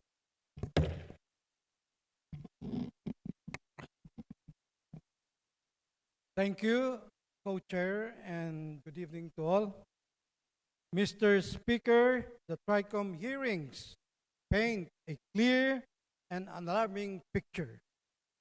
The unchecked proliferation of this disinformation online, amplified by foreign interests, unregulated platforms, and irresponsible content creators, poses a grave threat to the Philippines' democratic institutions, public order, and national sovereignty. Without urgent legal, institutional, and technological reforms, the country will remain vulnerable to digital manipulation, misinformation-driven polarization, and weakened state authority in the online space. Number one, the Philippines faces a severe and systemic information disorder. There is a rampant and pervasive spread of misinformation, disinformation, and malign information online. This order is no longer incidental or organic. Much of it is deliberate, organized, and politically weaponized, often orchestrated by both local and foreign actors. The use of deepfakes and state-linked narratives confirm that this information disorder has escalated into a national security threat. Number two, social media platforms are largely unregulated and accountable. Platforms such as Facebook, Meta, TikTok, and YouTube continue to operate in the Philippines without legal domicile, rendering them beyond the reach of regulatory enforcement.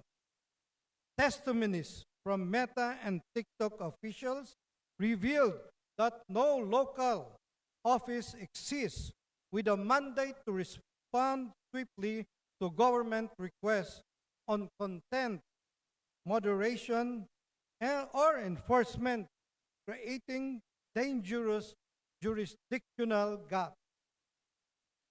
These platforms claim neutrality and rely on third-party fact-checkers, but the hearings revealed now how disinformation is often disseminated in rapid, coordinated waves, especially during politically sensitive moments, outpacing fact-checking efforts.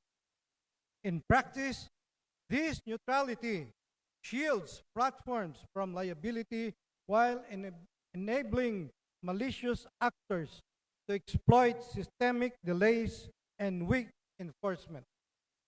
3.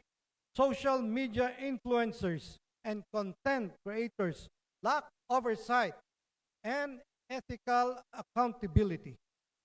The hearings uncovered disturbing admissions and testimonies from multiple influencers who publicly retracted or apologized for spreading false information without verification. The lack of sanctions or deterrent for these actions shows the absence of ethical standards or professional accountability in the influencer space.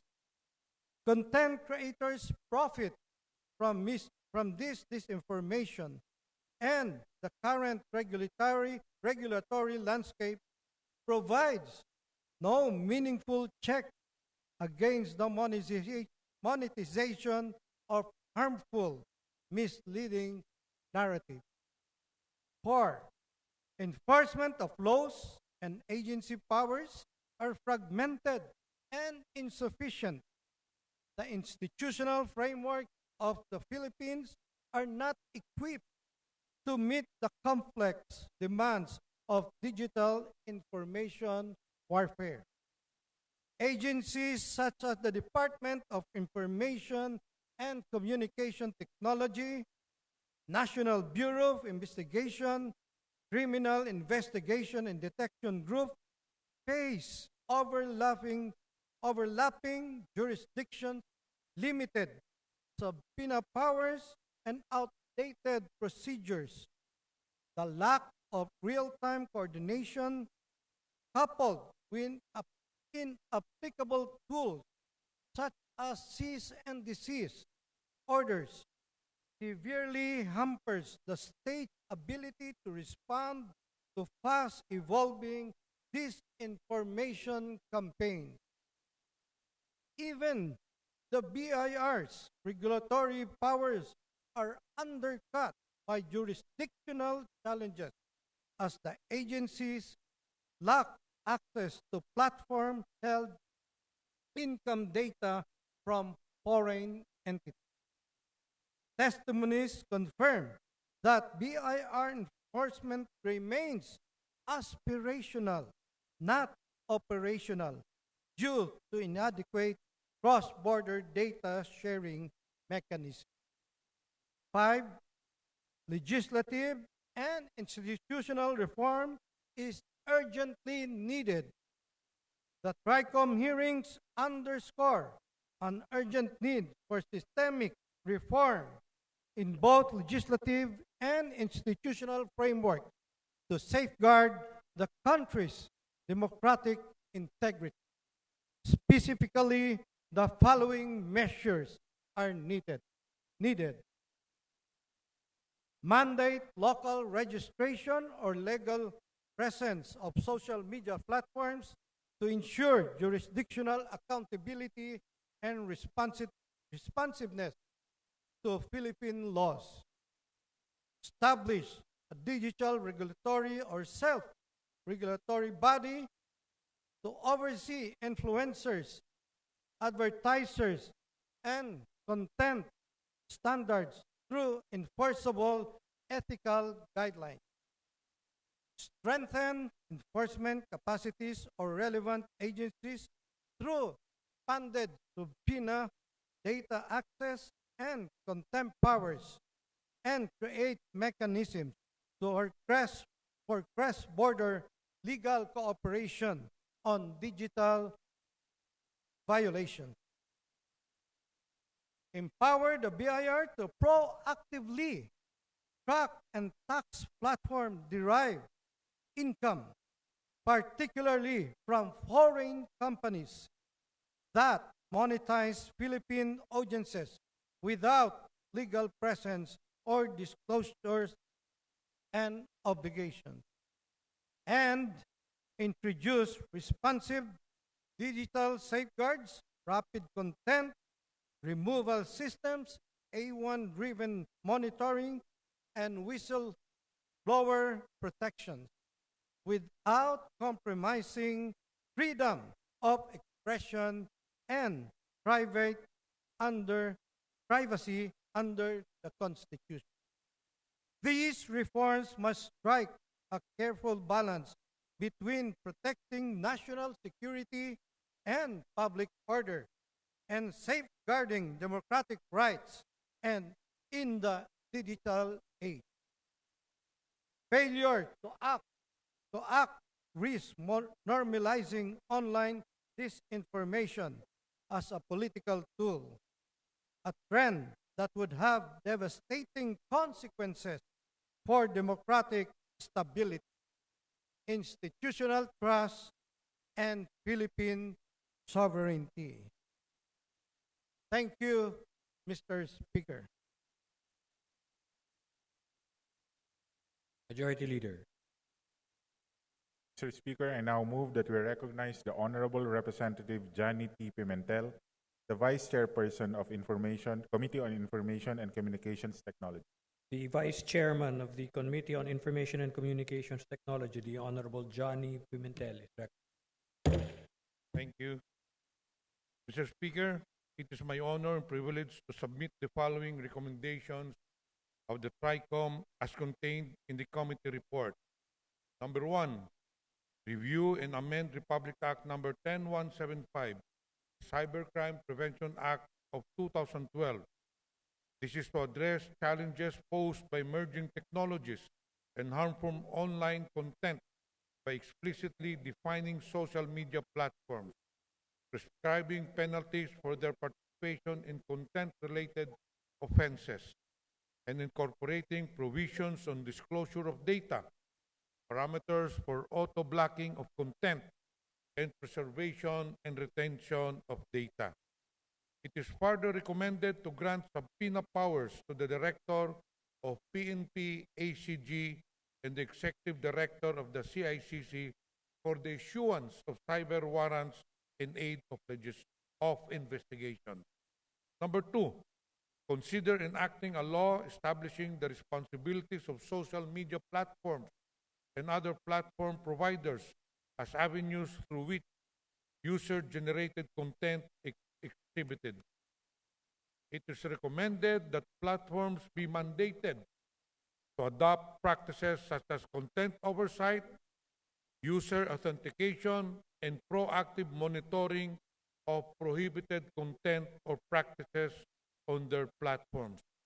It is further recommended that a task force composed of representatives from the DICT, DOJ, and NBI Cybercrime Division be created to monitor and implement the provisions of this act without prejudice to the inclusion of other relevant agencies that may exercise control or supervision over emerging platform providers through which user-generated content is made available. Number 3, consider enacting a law establishing a comprehensive legal framework to protect the public and to penalize the creation, publication, and financing of false or harmful online content. It is recommended to cover misinformation or disinformation campaigns, especially within the context of electoral interference and foreign information manipulation, as well as the establishment and operation of troll farms and accounts. It should likewise protect user data, mandate foreign-based social media companies to set up local offices, and to authorize government agencies to issue takedown, rectification, and block access orders. Number 4, consider creating a multi-stakeholder Digital Council of the Philippines.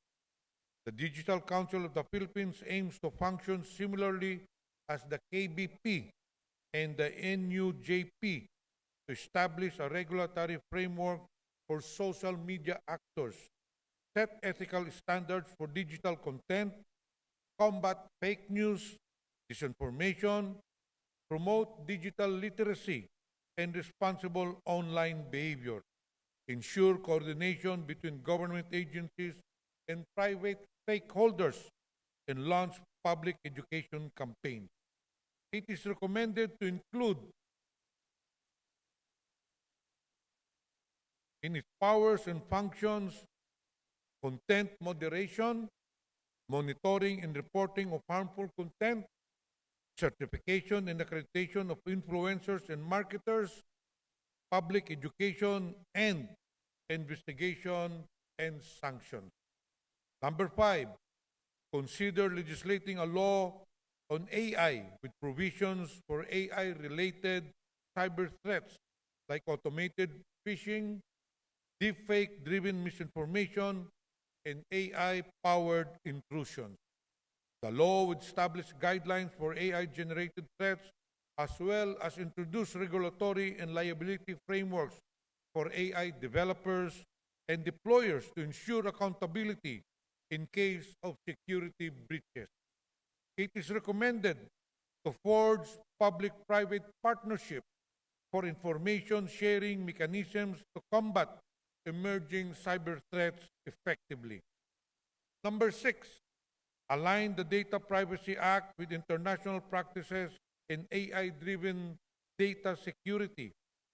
This is to establish strict guidelines on AI data processing consent mechanisms and redress procedures for data misuse, and encouraging investments in indigenous AI technologies to reduce dependence on foreign AI systems in ensuring digital sovereignty. Number 7, increase platform accountability by requiring social media platforms to secure a franchise, accreditation, or registration to operate in the Philippines. It is recommended for the platforms to improve content moderation and reporting systems, implement safeguards against vicious algorithms, and improve fact-checking mechanisms and flagging of false or harmful content. Number 8, implement a data retention and cyber evidence preservation policy for social media platforms to ensure evidence is preserved for future investigations with retention periods as recommended by the DICT. Number 9, strengthen the legal framework and mandate of agencies involved in combating misinformation, malinformation, disinformation by granting them the necessary powers to effectuate the same. Number 10, institutionalize media and information literacy in the curriculum for young students to equip them in discerning credible information. Number 11, promote digital literacy and responsible online behavior by involving various stakeholders, including government agencies, technology companies, civil society organizations, and academic institutions in developing and implementing strategies to educate the public. Number 12, strengthen tax compliance of digital content creators in social media platforms by enhancing the Bureau of Internal Revenue's enforcement capabilities. It is recommended to establish systems for verifying income earned from digital platforms and support interagency mechanisms to track online earnings, including those paid by foreign users or advertisers, to authorize the government to enter into cross-border data sharing agreements with digital monitoring. Several hearings, we close from this inquiry, it is fronting an ecosystem, manipulate, deceive, fake videos, truth, and democracy. It's not a far-flung theory. To weaken or resolve in assert, many of them anonymous, to weaken our national position, language, and time and fabricated media with intent to deceive and platforms. 3, some of them presented a court public memory despite being deeply involved in resorted to insulting. It is all, Mr. Speaker. The business of the has become an illegal. We are looking at the protect farms, turning local politics, but and weak regulation left in its wake. Speech is sacred, a shield for libel, never about silencing deceit, often paid for, and by in do nothing, seeing the limitation and not without clear regular platforms will continue to urge this August only as a blueprint for policy truth. Maraming salamat po. Adoption of the findings In the committee report number 14, the findings and recommendations contained in committee report 1498 are hereby adopted. Majority Leader. Mr. Speaker, I move that we suspend session for Session suspended.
Okay.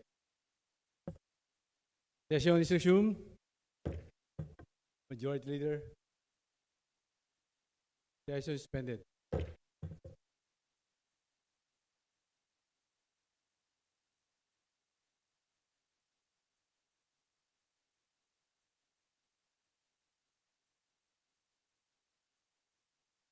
Okay lang.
Session is resumed. Majority Leader.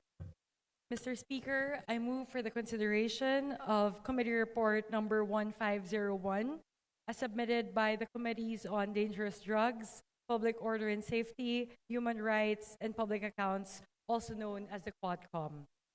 And for this, Mr. Speaker, may I request the Secretary General to please read the title of the said committee report. The Secretary General is directed to read the title of the committee report.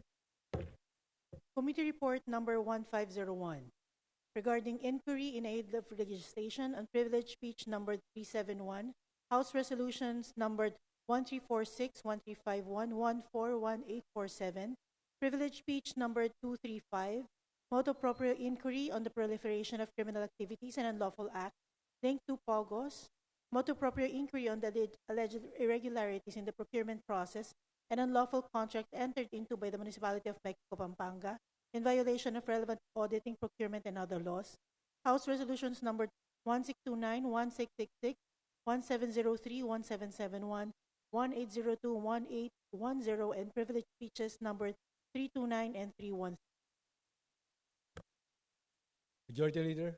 Mr. Speaker, I move that we recognize the Honorable Chairperson of the Committee on Dangerous Drugs, the Honorable Representative Robert S. Barbers, for his sponsorship.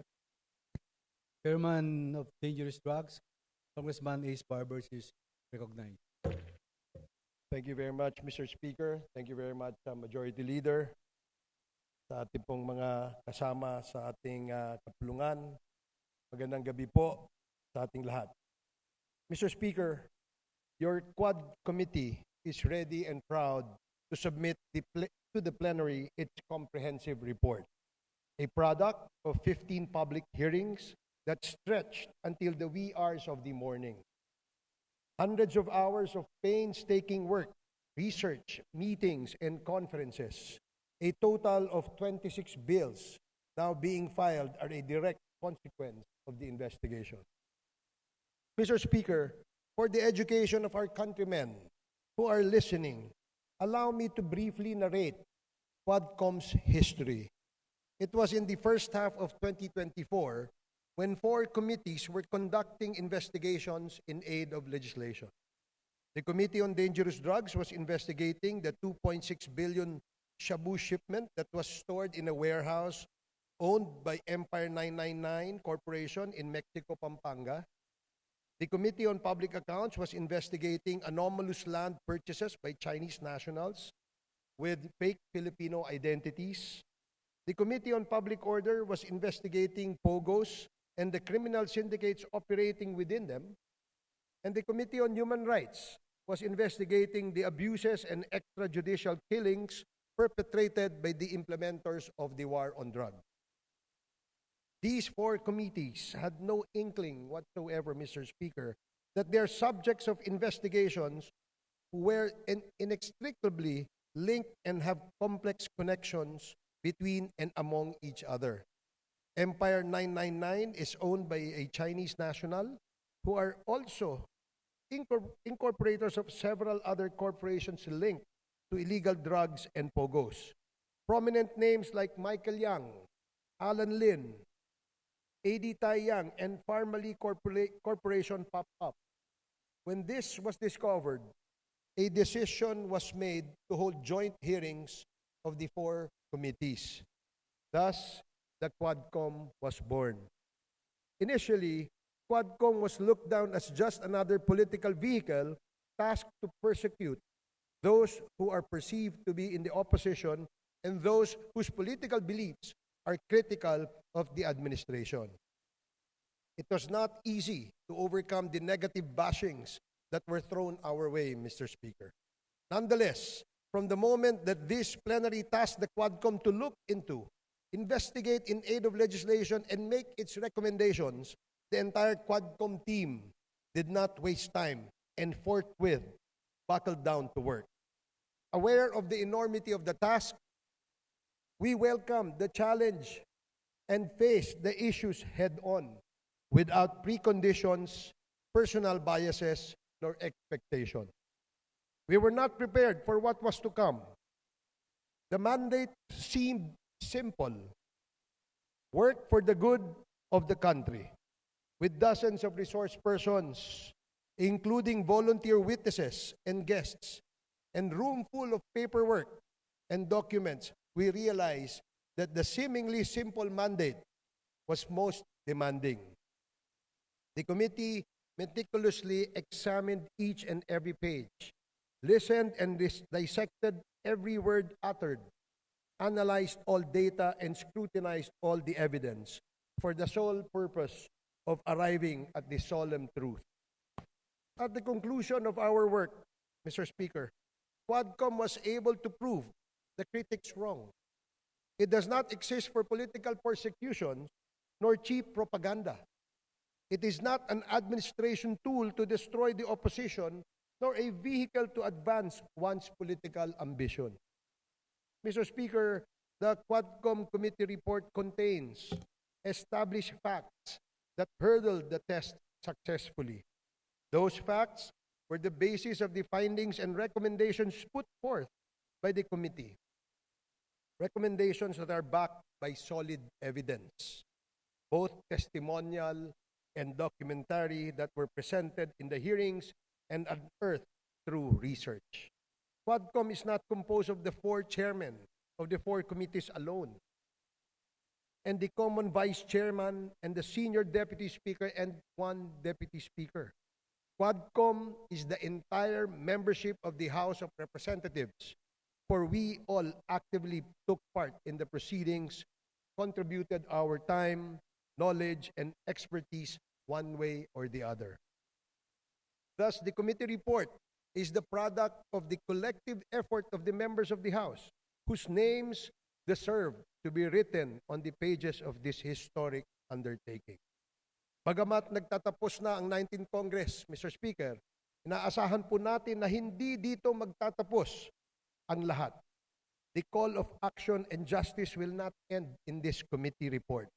Inaasahan po natin na may pagpapatuloy ito sa susunod na Kongreso na higit na mas matapang, mas mapanuri, at mas malalim na pagtalakay sa mga issue dahil ang laban para sa katotohanan at katarungan ay hindi nakatali sa termino ng mga lingkod bayan, kundi dapat isulong para sa kapakanan ng ating bayan.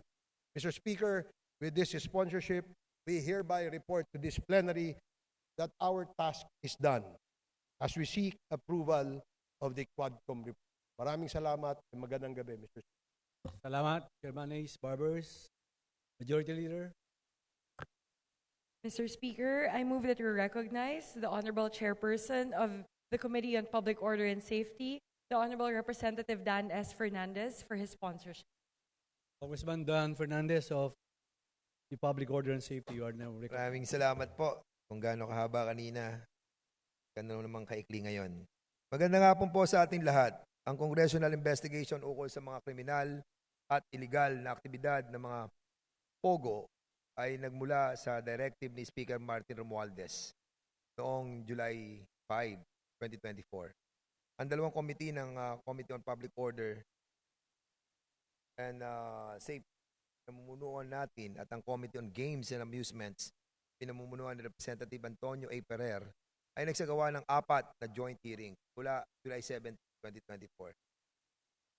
Sa unang hearing pa lamang, naipakita na sa taong bayan ang mga karumal-dumal na krimen gaya ng kidnapping, torture at murder na nagaganap sa loob ng Pogo Hub sa Bamban, Tarlac at Taporac, Pampanga. Noong August 5, 2024, nagsagawa ng ocular inspection ang dalawang komite kasama si Senior Deputy Speaker Aurelio Dong Gonzales Jr. at iba pang mga mambabata sa Baofu Compound na nagsisilbing hub ng Suwan U1 Technology Incorporated at sa Royal Thai Court, property na hub naman ng Lucky South 99. Dito natin nakita kung gaano kalawak, gaano kalabis at gaano kaluho ang mga dayuhang nagpapatakbo ng POGO sa ating bansa. Noong August 6, 2024, nabuo ang Quadcom Committee. At dito na nagpatuloy ang isang makasaysayang pagdinig ng 4 na committee sa magkakaduktong at magkakaugnay na paksa ng illegal drugs, POGO at TJ case. Sa pagdinig ng Quadcom na nagsimula noong August 12, 2024, unti-unting lumitaw ang malalalim na suliraning matagal nang nakatago, gaya ng pag-aabuso sa mga proseso ng gobyerno, mga katiwalian at mga banta sa seguridad ng ating bayan. Ang mga sangkot ay humaharap ngayon sa mga kasong money laundering at qualified human trafficking. Ngayong araw na ito, hindi lamang natin binabalikan ang mga natuklasan sa investigasyon ng Quadcom. Nais ko sanang bigyan ng pagpupugay ang mga taong tumindig at piniling maglingkod sa gitna ng panganib at pagdududa. Ang mga lumahok sa investigasyon ng Quadcom ay hindi perpekto. Ngunit sa kabila ng puyat, pagod, stress, bashing at online hate at kabi-kabilang pressure, pinili nating kumilos. Di dahil madali ito, ngunit dahil ito'y nararapat. Gaya nga na sinabi ko kahapon sa huling pagdinig ng Quadcom, hindi ko pagsisisihan na pinaglaban ko ang ating bansa. Malapit na matapos ang aking paglilingkod bilang kinatawan ng Santa Rosa, ngunit handa ako ipagpatuloy sa anumang paraan ang laban na ating sinimulan. Kung may aral man tayong mapupulot, ito ay ang kahalagahan ng pagtutok sa mahabang proseso ng makabuluhang pagbabago. Sa mga susunod sa yapak ng Quadcom, sana ay inyong tiyakin na hindi masasayang ang pagod at panahong inilaan ng mga resource persons na nakisama sa ating layunin at sumuporta sa ating paninindigan.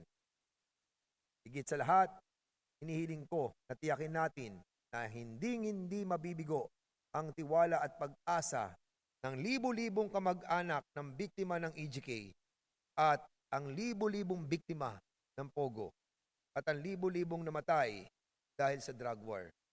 Pagpatuloy natin ang laban nila. Maraming salamat sa inyong lahat. Mabuhay ang Kongreso, mabuhay ang bansang Pilipinas. Maraming salamat po. Maraming salamat, Congressman Dan Fernandez, Majority Leader. Mr. Speaker, I move that we now recognize the Chairperson of the Committee on Human Rights, the Honorable Representative Bienvenido M. Abante Jr., for his sponsorship. Congressman Bienvenido M. Abante Jr., the Chairperson of Human Rights. You're now recognized, sir. Maraming salamat po, Majority Floor Leader. Magandang gabi po, Mr. Speaker. At salamat din sa mga naiwan nating mga kasama rito sa plenary na nagtiyaga upang makinig po sa amin. Maraming salamat sa inyo. So, Mr. Speaker, esteemed colleagues at mga kababayan, as this August chamber draws closer to the twilight of the 19th Congress, allow me, humbly, solemnly, to rise, not merely to speak, but to bear witness. There are moments in the life of a nation when we must pause and ask, where are we going? And who are we becoming? This, Mr. Speaker, are not ordinary questions. They are questions of destiny, of duty, of our very soul as a nation. For what is a nation without a moral compass? What is a republic without righteousness? Please heed the words of a senior citizen, senior member of this body. Progress without principle puts us in peril. Power without purpose is poison for our people. And it is for this reason, Mr. Speaker, that I thank you for your leadership and for the work of this House under your direction. For in the face of evil, we did not blink. We stared it down. In the presence of darkness, we chose to light a torch and shone a spotlight on the sins of the past. Let history record that in these hallowed halls, we formed the first ever Quad Committee composed not of the timid but of the tenacious, mga lingkod bayan na matatapang, hindi mga duwag. In the name of truth and justice, we had held 15 public hearings. We heard the testimonies. We saw the evidence with oaths laid bare in national television. We felt the fierce power of unshakable truth, sending tremors on the thick walls of impunity. Through the effort of the Qualcomm, we uncovered a system that normalized extrajudicial killings with state-sanctioned death committed by men in uniform. We revealed the silent complicity of those who flashed their badges but broke their oaths to serve and protect. We also traced the bloody trail left by pogos, corruption, trafficking, kidnapping, and espionage, all cloaked in the business of encouraging foreign investment. Let the records show, and let history bear witness, this house did not remain silent. We listened, we spoke, we acted. Tayo ay nakinig, nagsalita, at kumilos. And soon, we shall reap the fruits of our labors. Our actions have revealed that invasion from without is not the only danger our nation faces, but decay from within. Because the truth is this: our chamber must not just promote good policies. We need to advance the right values and principles. For our countrymen are hungry, not just for food, but for integrity in public service. They need not just infrastructure, but inspiration. Let us not forget the solemn vow we made when we first took our oath to serve not self, not power, not party, but the people.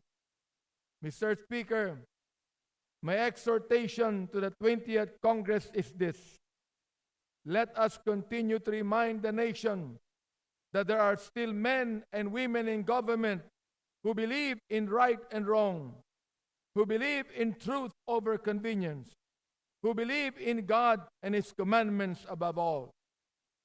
And so, as the 19th Congress prepares to pass the torch, may we be remembered not just for the bills we passed or the measures we filed, but for the moral compass we steadfastly followed.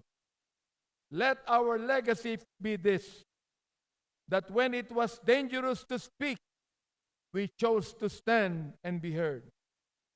That when others chose silence, we chose sacrifice. That when it was easier to look away, we chose instead to confront evil and to hold wrongdoers accountable for their crimes.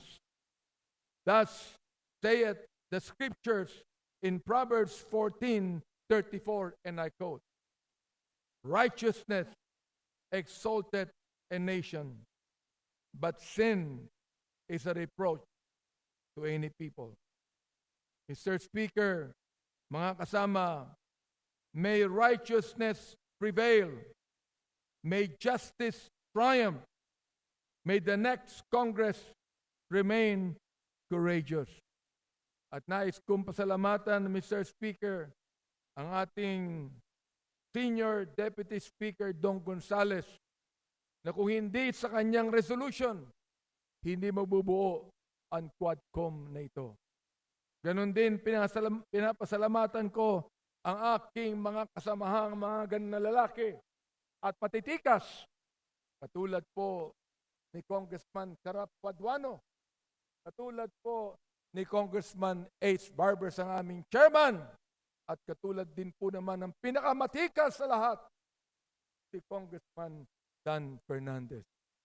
Ayaw ko rin pong kalimutan, Mr. Speaker, si Deputy Speaker J.J. Suarez, na naging timon namin sa labanang ito. Kaya muli, Mr. Speaker, may God bless the Republic of the Philippines sa inyong lahat. At sa iyo, Mr. Speaker, maraming salamat po. As the old saying goes, good soldiers never die. And it says, they just fade away. But I say, they shall rise again. Maraming salamat po. Maraming salamat, Congressman Bienvenido Abante. Majority Leader. Mr. Speaker, I move that we now recognize the chairperson of the Committee on Public Accounts, the Honorable Representative Joseph Stephen Caraps Espaduano, for his sponsorship. The Chairperson of Public Accounts, Congressman Joseph Stephen Caraps Paduano. You shall recognize.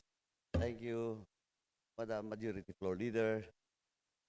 Mr. Speaker, my dear colleagues, good evening.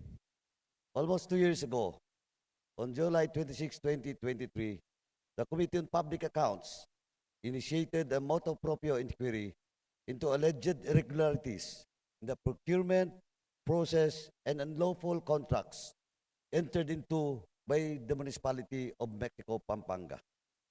Over the course of the 12 hearing, the committee uncovered abuses committed by former Mayor Teddy Tumang and took steps to prevent the continued misuse of public funds.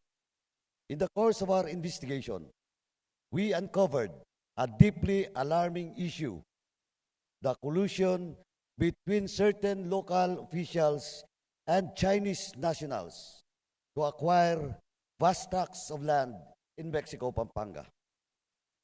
It is well established that the foreign nationals are generally prohibited from owning land in the Philippines, with exceptions primarily allowing ownership through corporation that must be at least 60% Filipino-owned. However, it has come to light that some constitutional safeguards are being openly disregarded, as these Chinese nationals have managed to acquire land through fraudulent means. In due course, we came to realize that the acquisition of land through such means forms part of a broader scheme orchestrated by international criminal syndicates that have infiltrated the Philippines. These syndicates engage in various illicit activities within our borders, including illegal drug operations, illegal gambling, human trafficking, and other serious crimes. On August 6, 2024, the House of Representatives established the Quad Committee to investigate transnational crimes and their impact on our economy and national security. As a result, the motu proprio inquiry was absorbed into the Quadcom broader investigation, as key figures in our inquiry, such as Edith Tayang and former Mayor Tumang, were found to be linked to a transnational syndicate involved in pogos, drug operations, and other illegal activities. The Quad Committee exercised its mandate and uncovered numerous irregularities, many of which have already been articulated by my esteemed colleagues and co-chairs. On the issue regarding illegal acquisition of land, the Quadcom discovered that these aliens are illegally acquiring Filipino citizenship by securing falsified birth certificates, passports, and driver's licenses with the help of our corrupt public officers in the local civil registrars, Department of Foreign Affairs, and Land Transportation Office. Using these falsified public documents, these unscrupulous Chinese nationals are able to skirt the constitutional provision on foreign land and ownership. This is a matter of grave national concern, as there have been documented instances wherein the lands unlawfully acquired by these Chinese nationals are located in close proximity to critical military installations. The strategic placement of these properties near defense facilities may facilitate unauthorized surveillance, intelligence gathering, or other activities that compromise the integrity and confidentiality of military operations.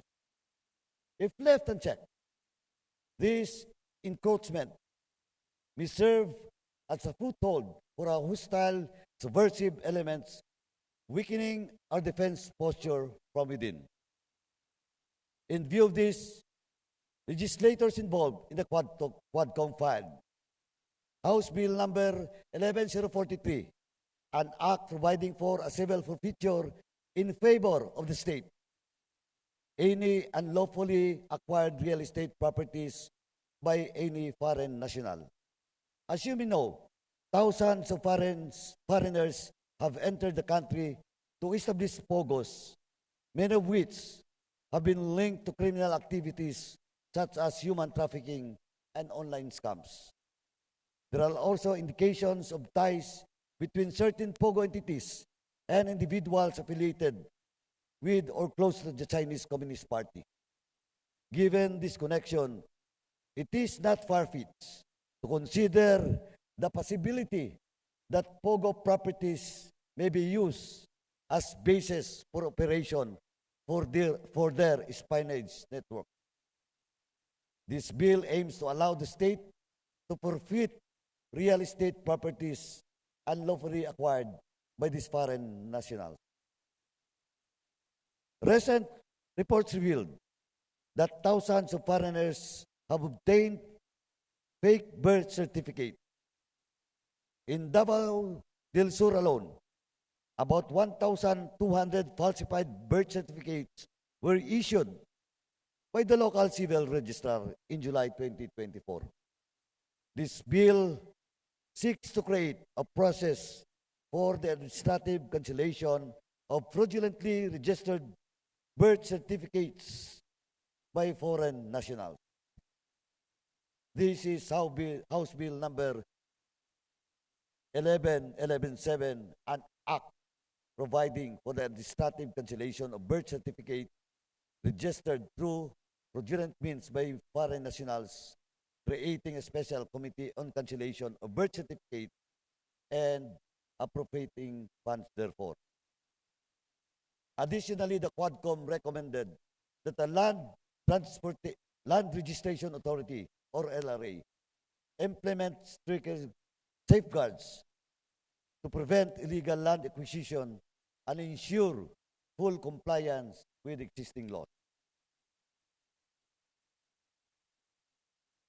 To prevent the continued acquisition of businesses and land through fraudulent claims of Filipino citizenship, several laws must still be amended. One proposed amendment is to the new passport law, which may require additional documentary requirements for first-time applicants representing late registered birth certificate. Another proposal is to amend the Corporation Code to empower the Securities and Exchange Commission with enforcement powers, particularly in cases where individuals who have fraudulently acquired Filipino citizenship have already established or acquired businesses. This would allow the SEC to conduct immediate investigations, issue cease and desist orders, and initiate legal action to safeguard national interests. There should also be a study on whether PSA should have full jurisdiction of the local civil registrar, considering that many of these falsified birth certificates originate from corrupt civil registry offices at the municipal level. All of this, Mr. Speaker, must be carefully studied to ensure the protection of the Filipino people. Although I will no longer be part of the next Congress, having served for 3 consecutive terms, I trust that my colleagues will carry on the work we started and pursue the necessary legislative amendment. Mr. Speaker, the crisis we are facing today is a test of our resolve as a nation. It confronts us with uncomfortable truths. We have discovered that there are Filipinos willing to sell out their country for money, and they have become an even greater threat than any foreign invasion. Yet, even with the existence of such Filipinos, the vast majority still love and stand by our country. Some have been misled by propaganda, but I do believe that through our collective efforts, we can expose these acts of betrayal and awaken even more Filipinos to the truth. Together, we have the power to reclaim our institutions, uphold the rule of law, and restore integrity in public service. Let this be a turning point. With courage, vigilance, and unwavering love for our country, we can build a future that is for Filipinos. To my fellow countrymen, let us stand united and resolute in defense of our nation. Madamo na salamat, and God bless the Philippines. Maraming salamat, Chairman Stephen Caraps Espaduano. Majority Leader. Mr. Speaker, I move for the adoption of the findings and recommendations contained in the committee report 1501. Is there any objection for the adoption and findings and recommendation in the committee report? Is there any objection? The chair stands. Motion is approved. Majority Leader. Mr. Speaker, I move that we suspend session for Session suspended.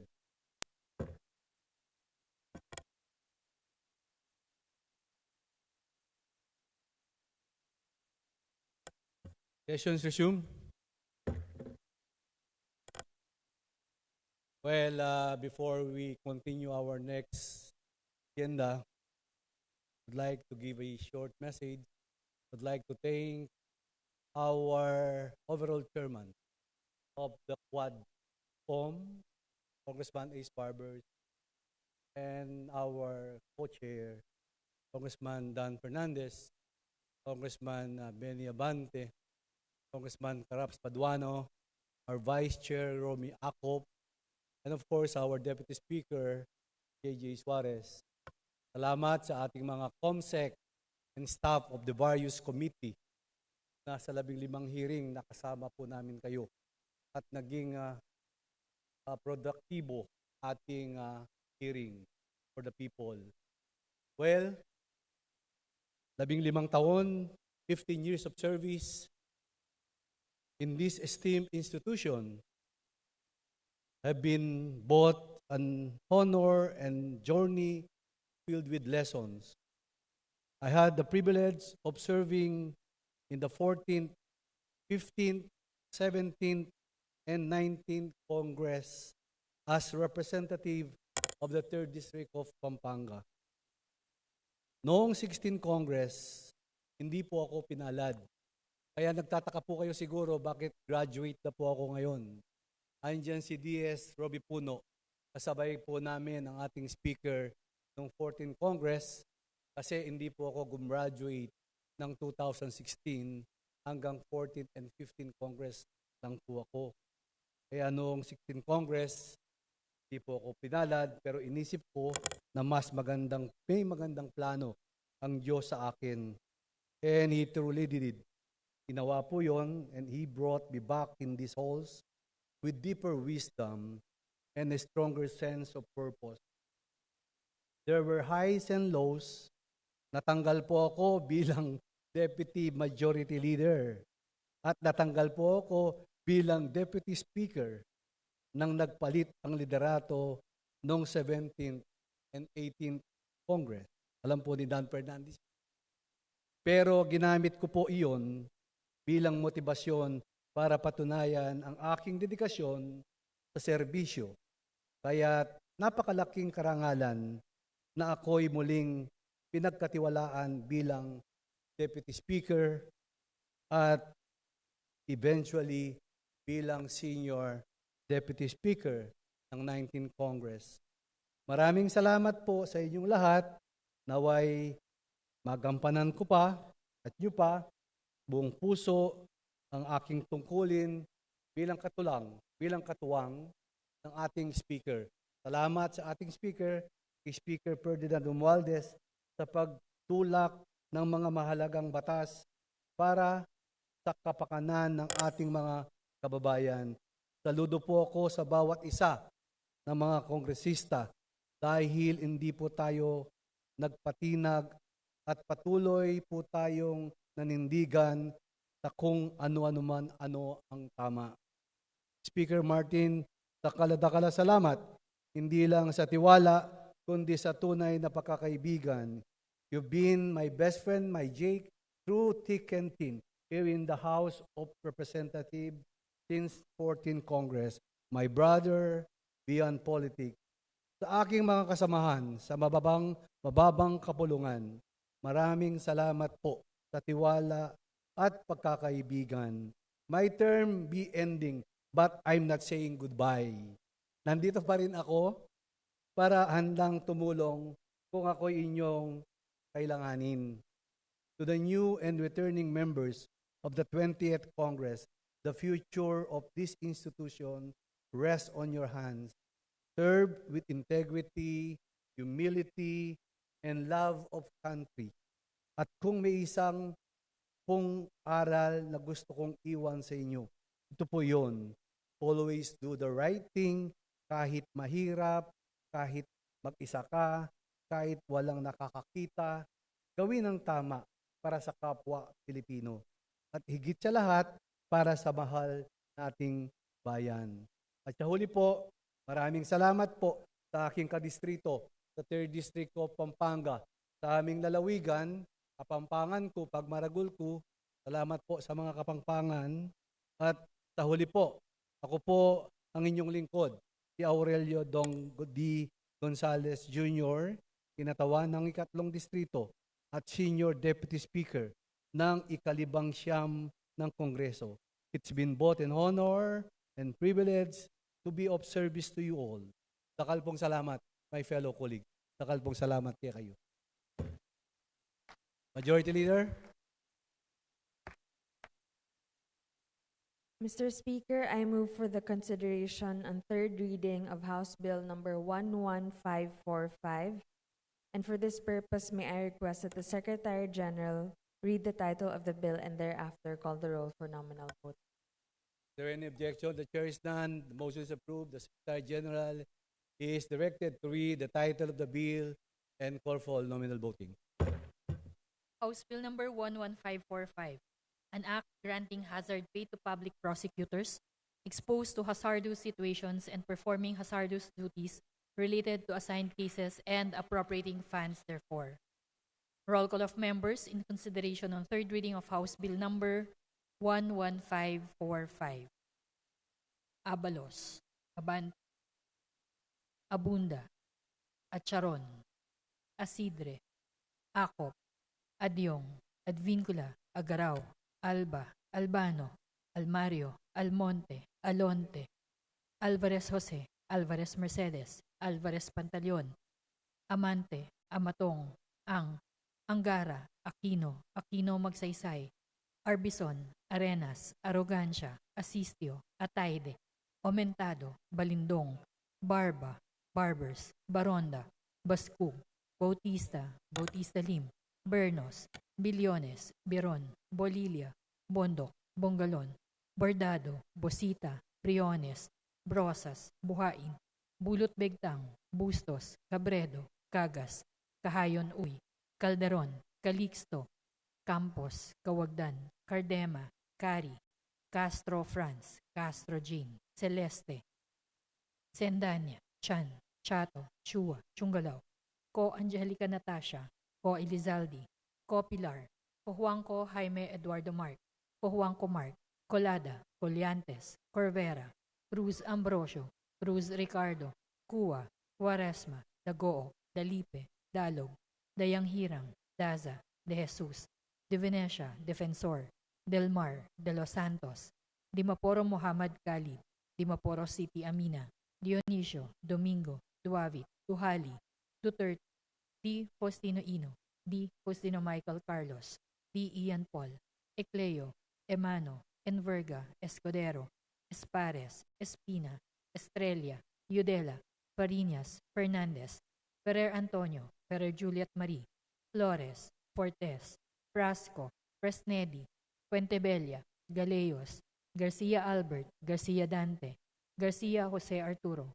Garcia Maria Angela, Garcia Pablo John, Garcia Vincent, Guardiola, Garin, Gasataya, Gato, Goed Christopher, Gomark, Goles, Gomez, Gonzaga, Gonzales Aurelio, Gonzales Neptali, Gonzales Sandro, Goriseta, Guico, Gintu, Gulias, Gutierrez, Jaresco, Hataman, Hernandez, Herrera, Oribata, Javier, Po Olga, Po Ricardo, Po Wilton, Ponghun, Labad-Labad, Lacson, Lacson Noel, Lagon Daphne, Lagon Sani, Lara, Lazatin, Lee, Legarda, Libanan, Limkaychong, Loyola, Luistro, Lumayag, Makapagal Arroyo, Maceda, Madrona, Magsino, Malapitan, Mangawang, Maniquis, Manuel, Marañon, Marcoleta, Marcos, Mariano Hernandez, Marinio, Marquez, Martinez, Mastura, Matibag, Matugas, Mendoza, Mercado,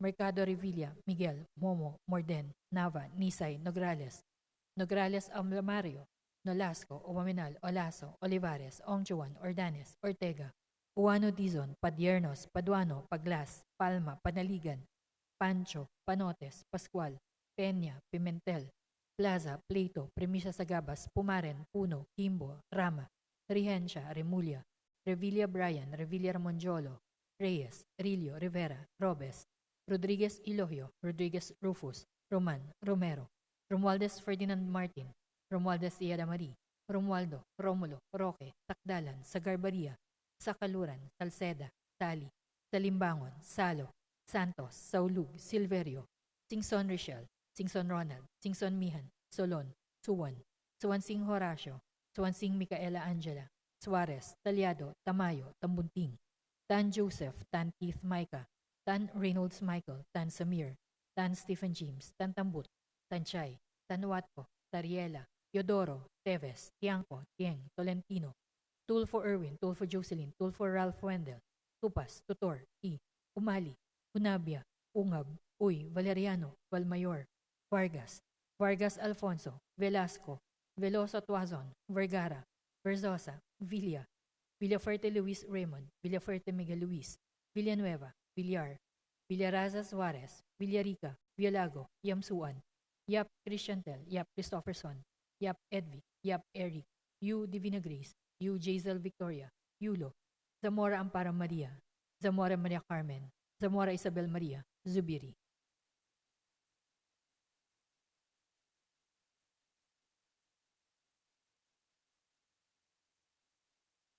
Second call in consideration of third reading of House Bill number 11545. Abunda, Acharon, Agarao, Almario, Alvarez Mercedes, Alvarez Pantaleon, Amatong, Bautista, Bautista Lim, Bustos, Cabredo, Cardema, Cari, Castro Jean, Celeste, Co Angelica Natasha, Co Elizalde, Co Juanco Jaime Eduardo Mark, Cruz Ambrosio, Quaresma, Del Mar, De Los Santos, Dimaporo Muhammad Khalid, Dimaporo City Amina, Duavit, Duhali, Duterte, D. Faustino Michael Carlos, Ecleo, Enverga, Estrella, Yudela, Pariñas, Frasco, Puentebella, Garcia Albert, Garcia Jose Arturo, Garcia Vincent, Garin, Goed Christopher, Goles, Gomez, Gonzaga, Gonzales Sandro, Guico, Hataman, Co Olga, Lara, Lazatin, Legarda, Lim Kaychong, Luistro, Magsino, Marañon, Marcolet, Mariano Hernandez, Martinez, Matugas, Mercado, Morden, Nograles, Nograles Almario, Nolasco, Uwaminal, Olaso, Uwano Dizon, Padierno, Paduano, Palma, Peña, Remulla, Reyes, Rillo, Rivera, Rodriguez Iloyo, Romero, Takdalan, Tagarbaria, Salceda, Salimbangon, Taulug, Swansing Micaela Angela, Tamayo, Tan Keith Micah, Tan Reynolds Michael, Tan Samir, Tan Stephen James, Tan Tambut, Tan Shai, Tan Huatco, Teodoro, Tieng, Tolentino, Tupas, Tutor, Punabia, Ungab, Puy, Vargas Alfonso, Velasco, Verzosa, Villafuerte Luis Raymond, Villanueva, Villarasa Suarez, Villarica, Violago, Yap Christopherson, Yap Edvic, Yap Eric, Zamora Amparo Maria.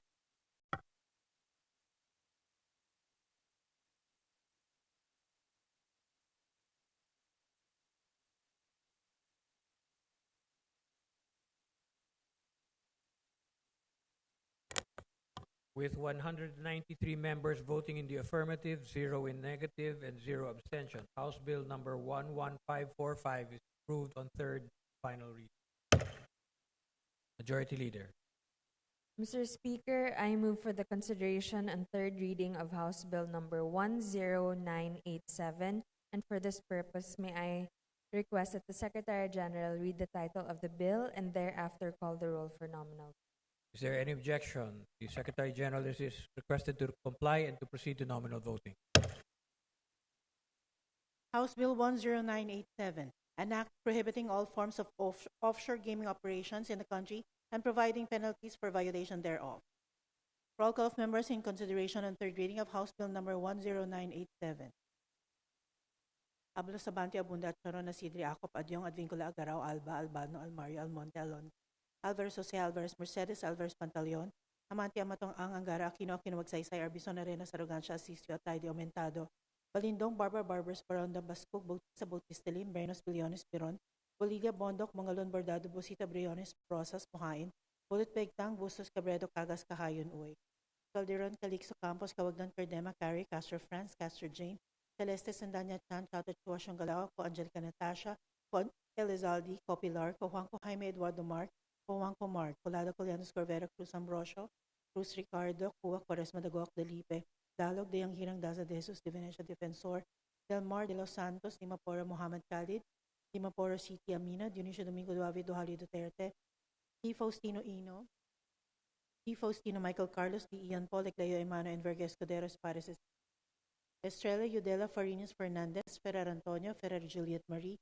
Flores Fortes Frasco Fresnedi Fuentebelle Galeos Garcia Albert Garcia Dante Garcia Jose Arturo Garcia Maria Angela Garcia Pablo John Garcia Vincent Guardiola Garinga Sataya Gato Goed Christopher Go Mark Goles Gomez Gonzaga Gonzales Aurelio Gonzales Neptali Gonzales Sandro Goriseta Gico Ginto Golias Gutierrez Aresco Ataman Hernandez Herrera Orebata Javier Co Olga Co Ricardo Co Wilton Pungun Labad-Labad Lacton Lacton Noel Lagon Daphne Lagon Sani Lara Lazatin Lee Ligarda Libanan Likaichong Loyola Luis Lumayag Makapagal Arroyo Maceda Madrona Magsino Malapitan Mangawang Manikis Manuel. Mr. Speaker, What is the pleasure of the Honorable Manuel? Mr. Speaker, I vote yes to this bill and I'd like to explain my vote later. Thank you.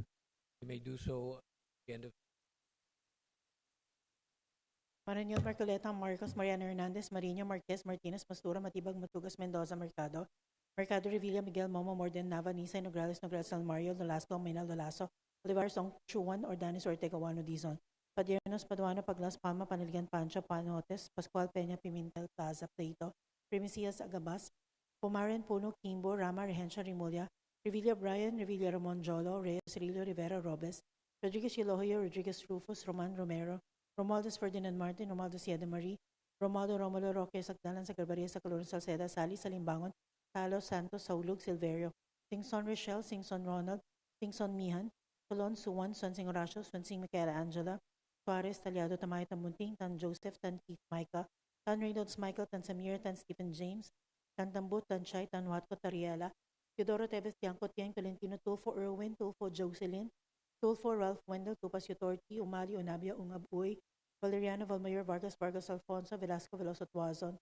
Vergara Versosa Villa Villafuerte Luis Raymond Villafuerte Miguel Luis Villanueva Villar Villarasa Suarez Villarica Violago Yamsuan Yep Christian Tel Yep Christopherson Yep Edvic Yep Eric U. Divina Grace, U. Jaisal Victoria, Yulo, Zamora Amparo Maria, Zamora Maria Carmen, Zamora Isabel Maria Zubiri. Second call of members in consideration on third reading of House Bill number 10987. Abunda Acharon Nagaro Almario, Alvarez Mercedes, Alvarez Pantaleon, Amatong Bautista, Bautista Lim, Bustos Cabredo, Cardema, Carrie, Castro Jane, Celeste, Angelica Natasha, Paul Lizalde, Juanco Jaime, Eduardo Mark, Cruz Ambrosio, Quaresma del Mar de los Santos, Dimaporo Mamad Gadid, Dimaporo City Amina, Duavit, Duhali, Duterte, Di Faustina Michael Carlos, Ecleo Enverga, Estrella Udela, Farinas, Frasco, Fuentebella, Garcia Arbert, Garcia Jose Arturo, Garcia Vincent, Garin, Go Ed Christopher, Golis Gomez Gonzaga, Gonzales Sandro, Kiko Hataman, Co Olga, Lara Lazatin, Legarda, Lim Kaichong, Luistro Magsino Marañon, Marcoleta Mariano Hernandez, Martinez Matugas, Mercado Marden, Nograles Almario, Nolasco, Mamina Lolaso, Uwano Dizon, Padiernos Paduano, Palma Peña, Rimulya Reyes, Rilio Rivera, Rodriguez Eulohio, Romero Sagdalan sa Garbaria, Salceda sa Limbangon Saulug, Sansing Michaela Angela, Tamayo Tan Keith Micah, Tan Reynolds Michael, Tan Samir, Tan Stephen James, Tan Tambut, Tan Chay, Tan Watto, Teodoro Tiang, Tolentino Tupas, Tutor, Unabia Ungab Uy, Vargas Alfonso, Velasco Versosa, Villaferde Luis Raymond, Villanueva, Villaraza Suarez, Villarico Violago, Yap Christopherson, Yap Edvic, Yap Eric, Zamora Amparo Maria.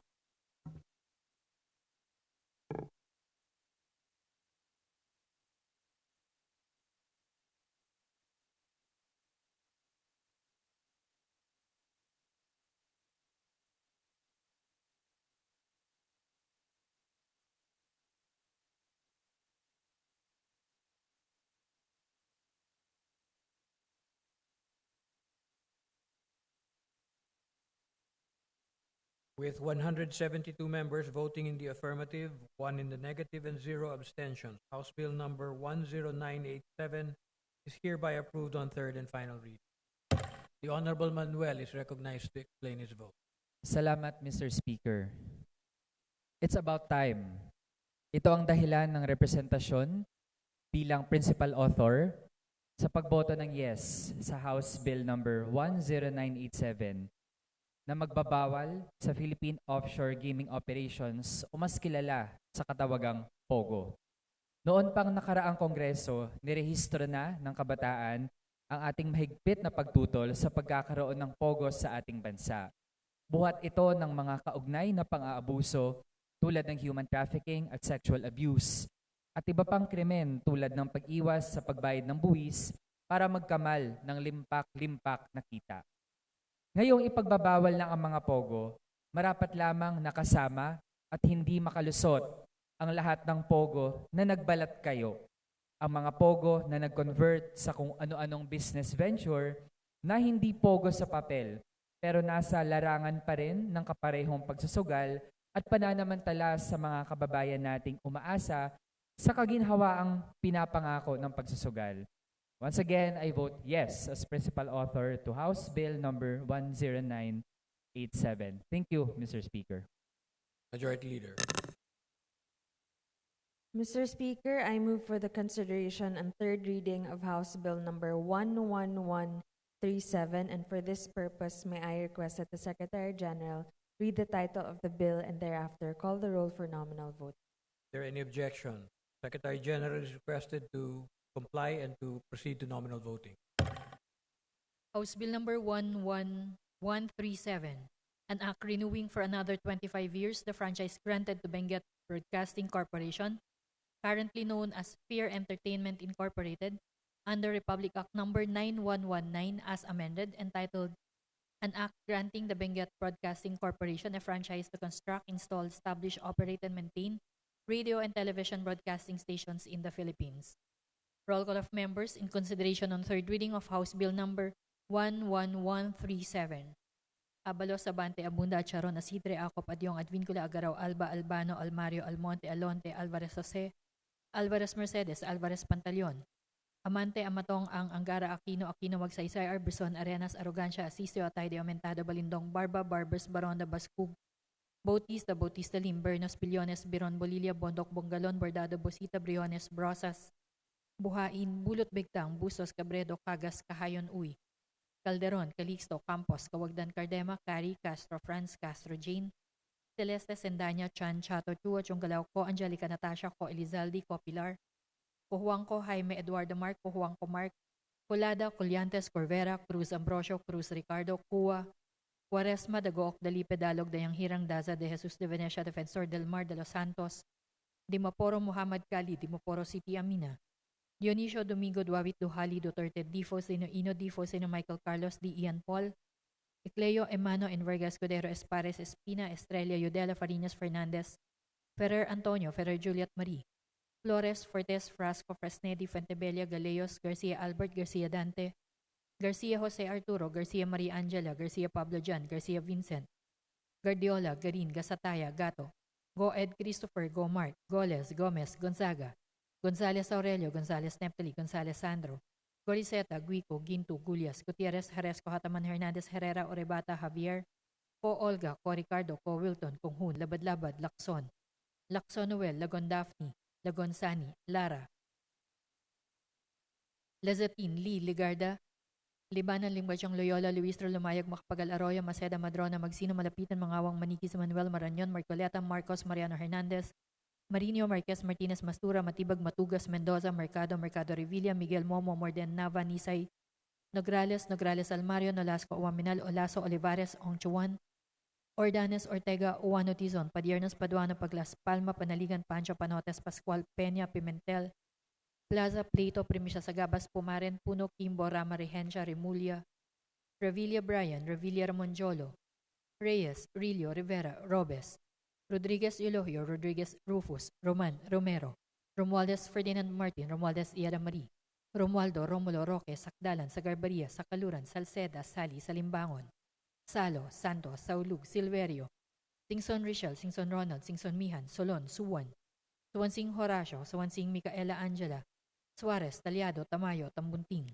Tan Joseph, Tan Keith Micah, Tan Reynolds Michael, Tan Samir, Tan Stephen James, Tan Tambut, Tan Chay, Tan Huatco, Tariela, Teodoro, Teves, Tiangco, Tieng, Tolentino, Tulfo Erwin, Tulfo Jocelyn, Tulfo Ralph Wendell, Tupas, Tutor, T. Umali, Unabia, Ungab, Uy, Valeriano, Valmayor, Vargas, Vargas Alfonso, Velasco, Veloso Tuazon, Vergara, Versosa, Villa, Villafuerte Luis Raymond, Villafuerte Miguel Luis, Villanueva, Villar, Villaraza Suarez, Villarica, Villago, Yamsuan, Yap Christiantel, Yap Christopherson, Yap Edvic, Yap Eric, U. Divina Grace, U. Jaisal Victoria, Yulo, Zamora Amparo Maria, Zamora Maria Carmen, Zamora Isabel Maria, Zubit.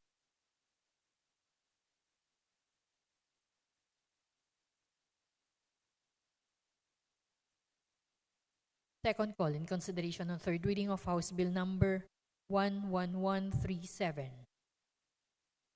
Abunda, Acharon, Agaraw, Almario, Alvarez Mercedes, Alvarez Pantaleon, Amatong, Bautista, Bautista Lim, Bustos, Cabredo, Cardema, Cari, Castro Jean, Celeste, Ko Angelica Natasha, Ko Elizaldi, Ko Juanco, Jaime Eduardo Mark, Cruz Ambrosio, Cuaresma, Del Mar, De Los Santos, Dimaporo Muhammad Kali, Dimaporo City Amina, Duavit, Duhali, Duterte, D. Faustino Michael Carlos, Ecleo, Enverga, Estrella, Yudela, Farinas, Frasco, Fuentebella, Garcia Albert, Garcia Jose Arturo, Garcia Vincent, Garin, Go Ed Christopher, Goles, Gomez, Gonzaga, Gonzales Sandro, Guico, Ataman, Ko Olga, Lara, Lasatin, Legarda, Lim Gaychong, Luistro, Magsino, Marañon, Marcoleta, Mariano Hernandez, Martinez, Matugas, Mercado, Morden, Nograles, Nograles Almario, Nolasco, Umaminal, Olaso, Uwano Dizon, Padiernos, Paduano, Palma, Peña, Remulla, Reyes, Rillo, Rivera, Rodriguez, Eulogio, Romero, Sakdalan, Sagarbaria, Salceda, Salimbangon, Saulug,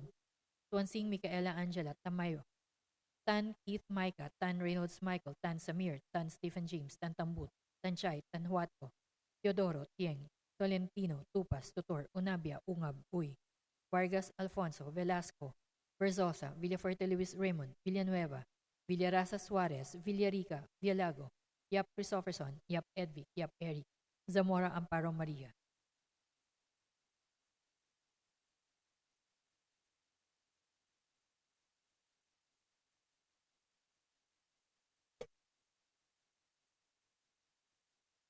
With 171 members voting in the affirmative, 0 in the negative, and 2 abstentions, House Bill number 11137 is hereby approved on third and final reading.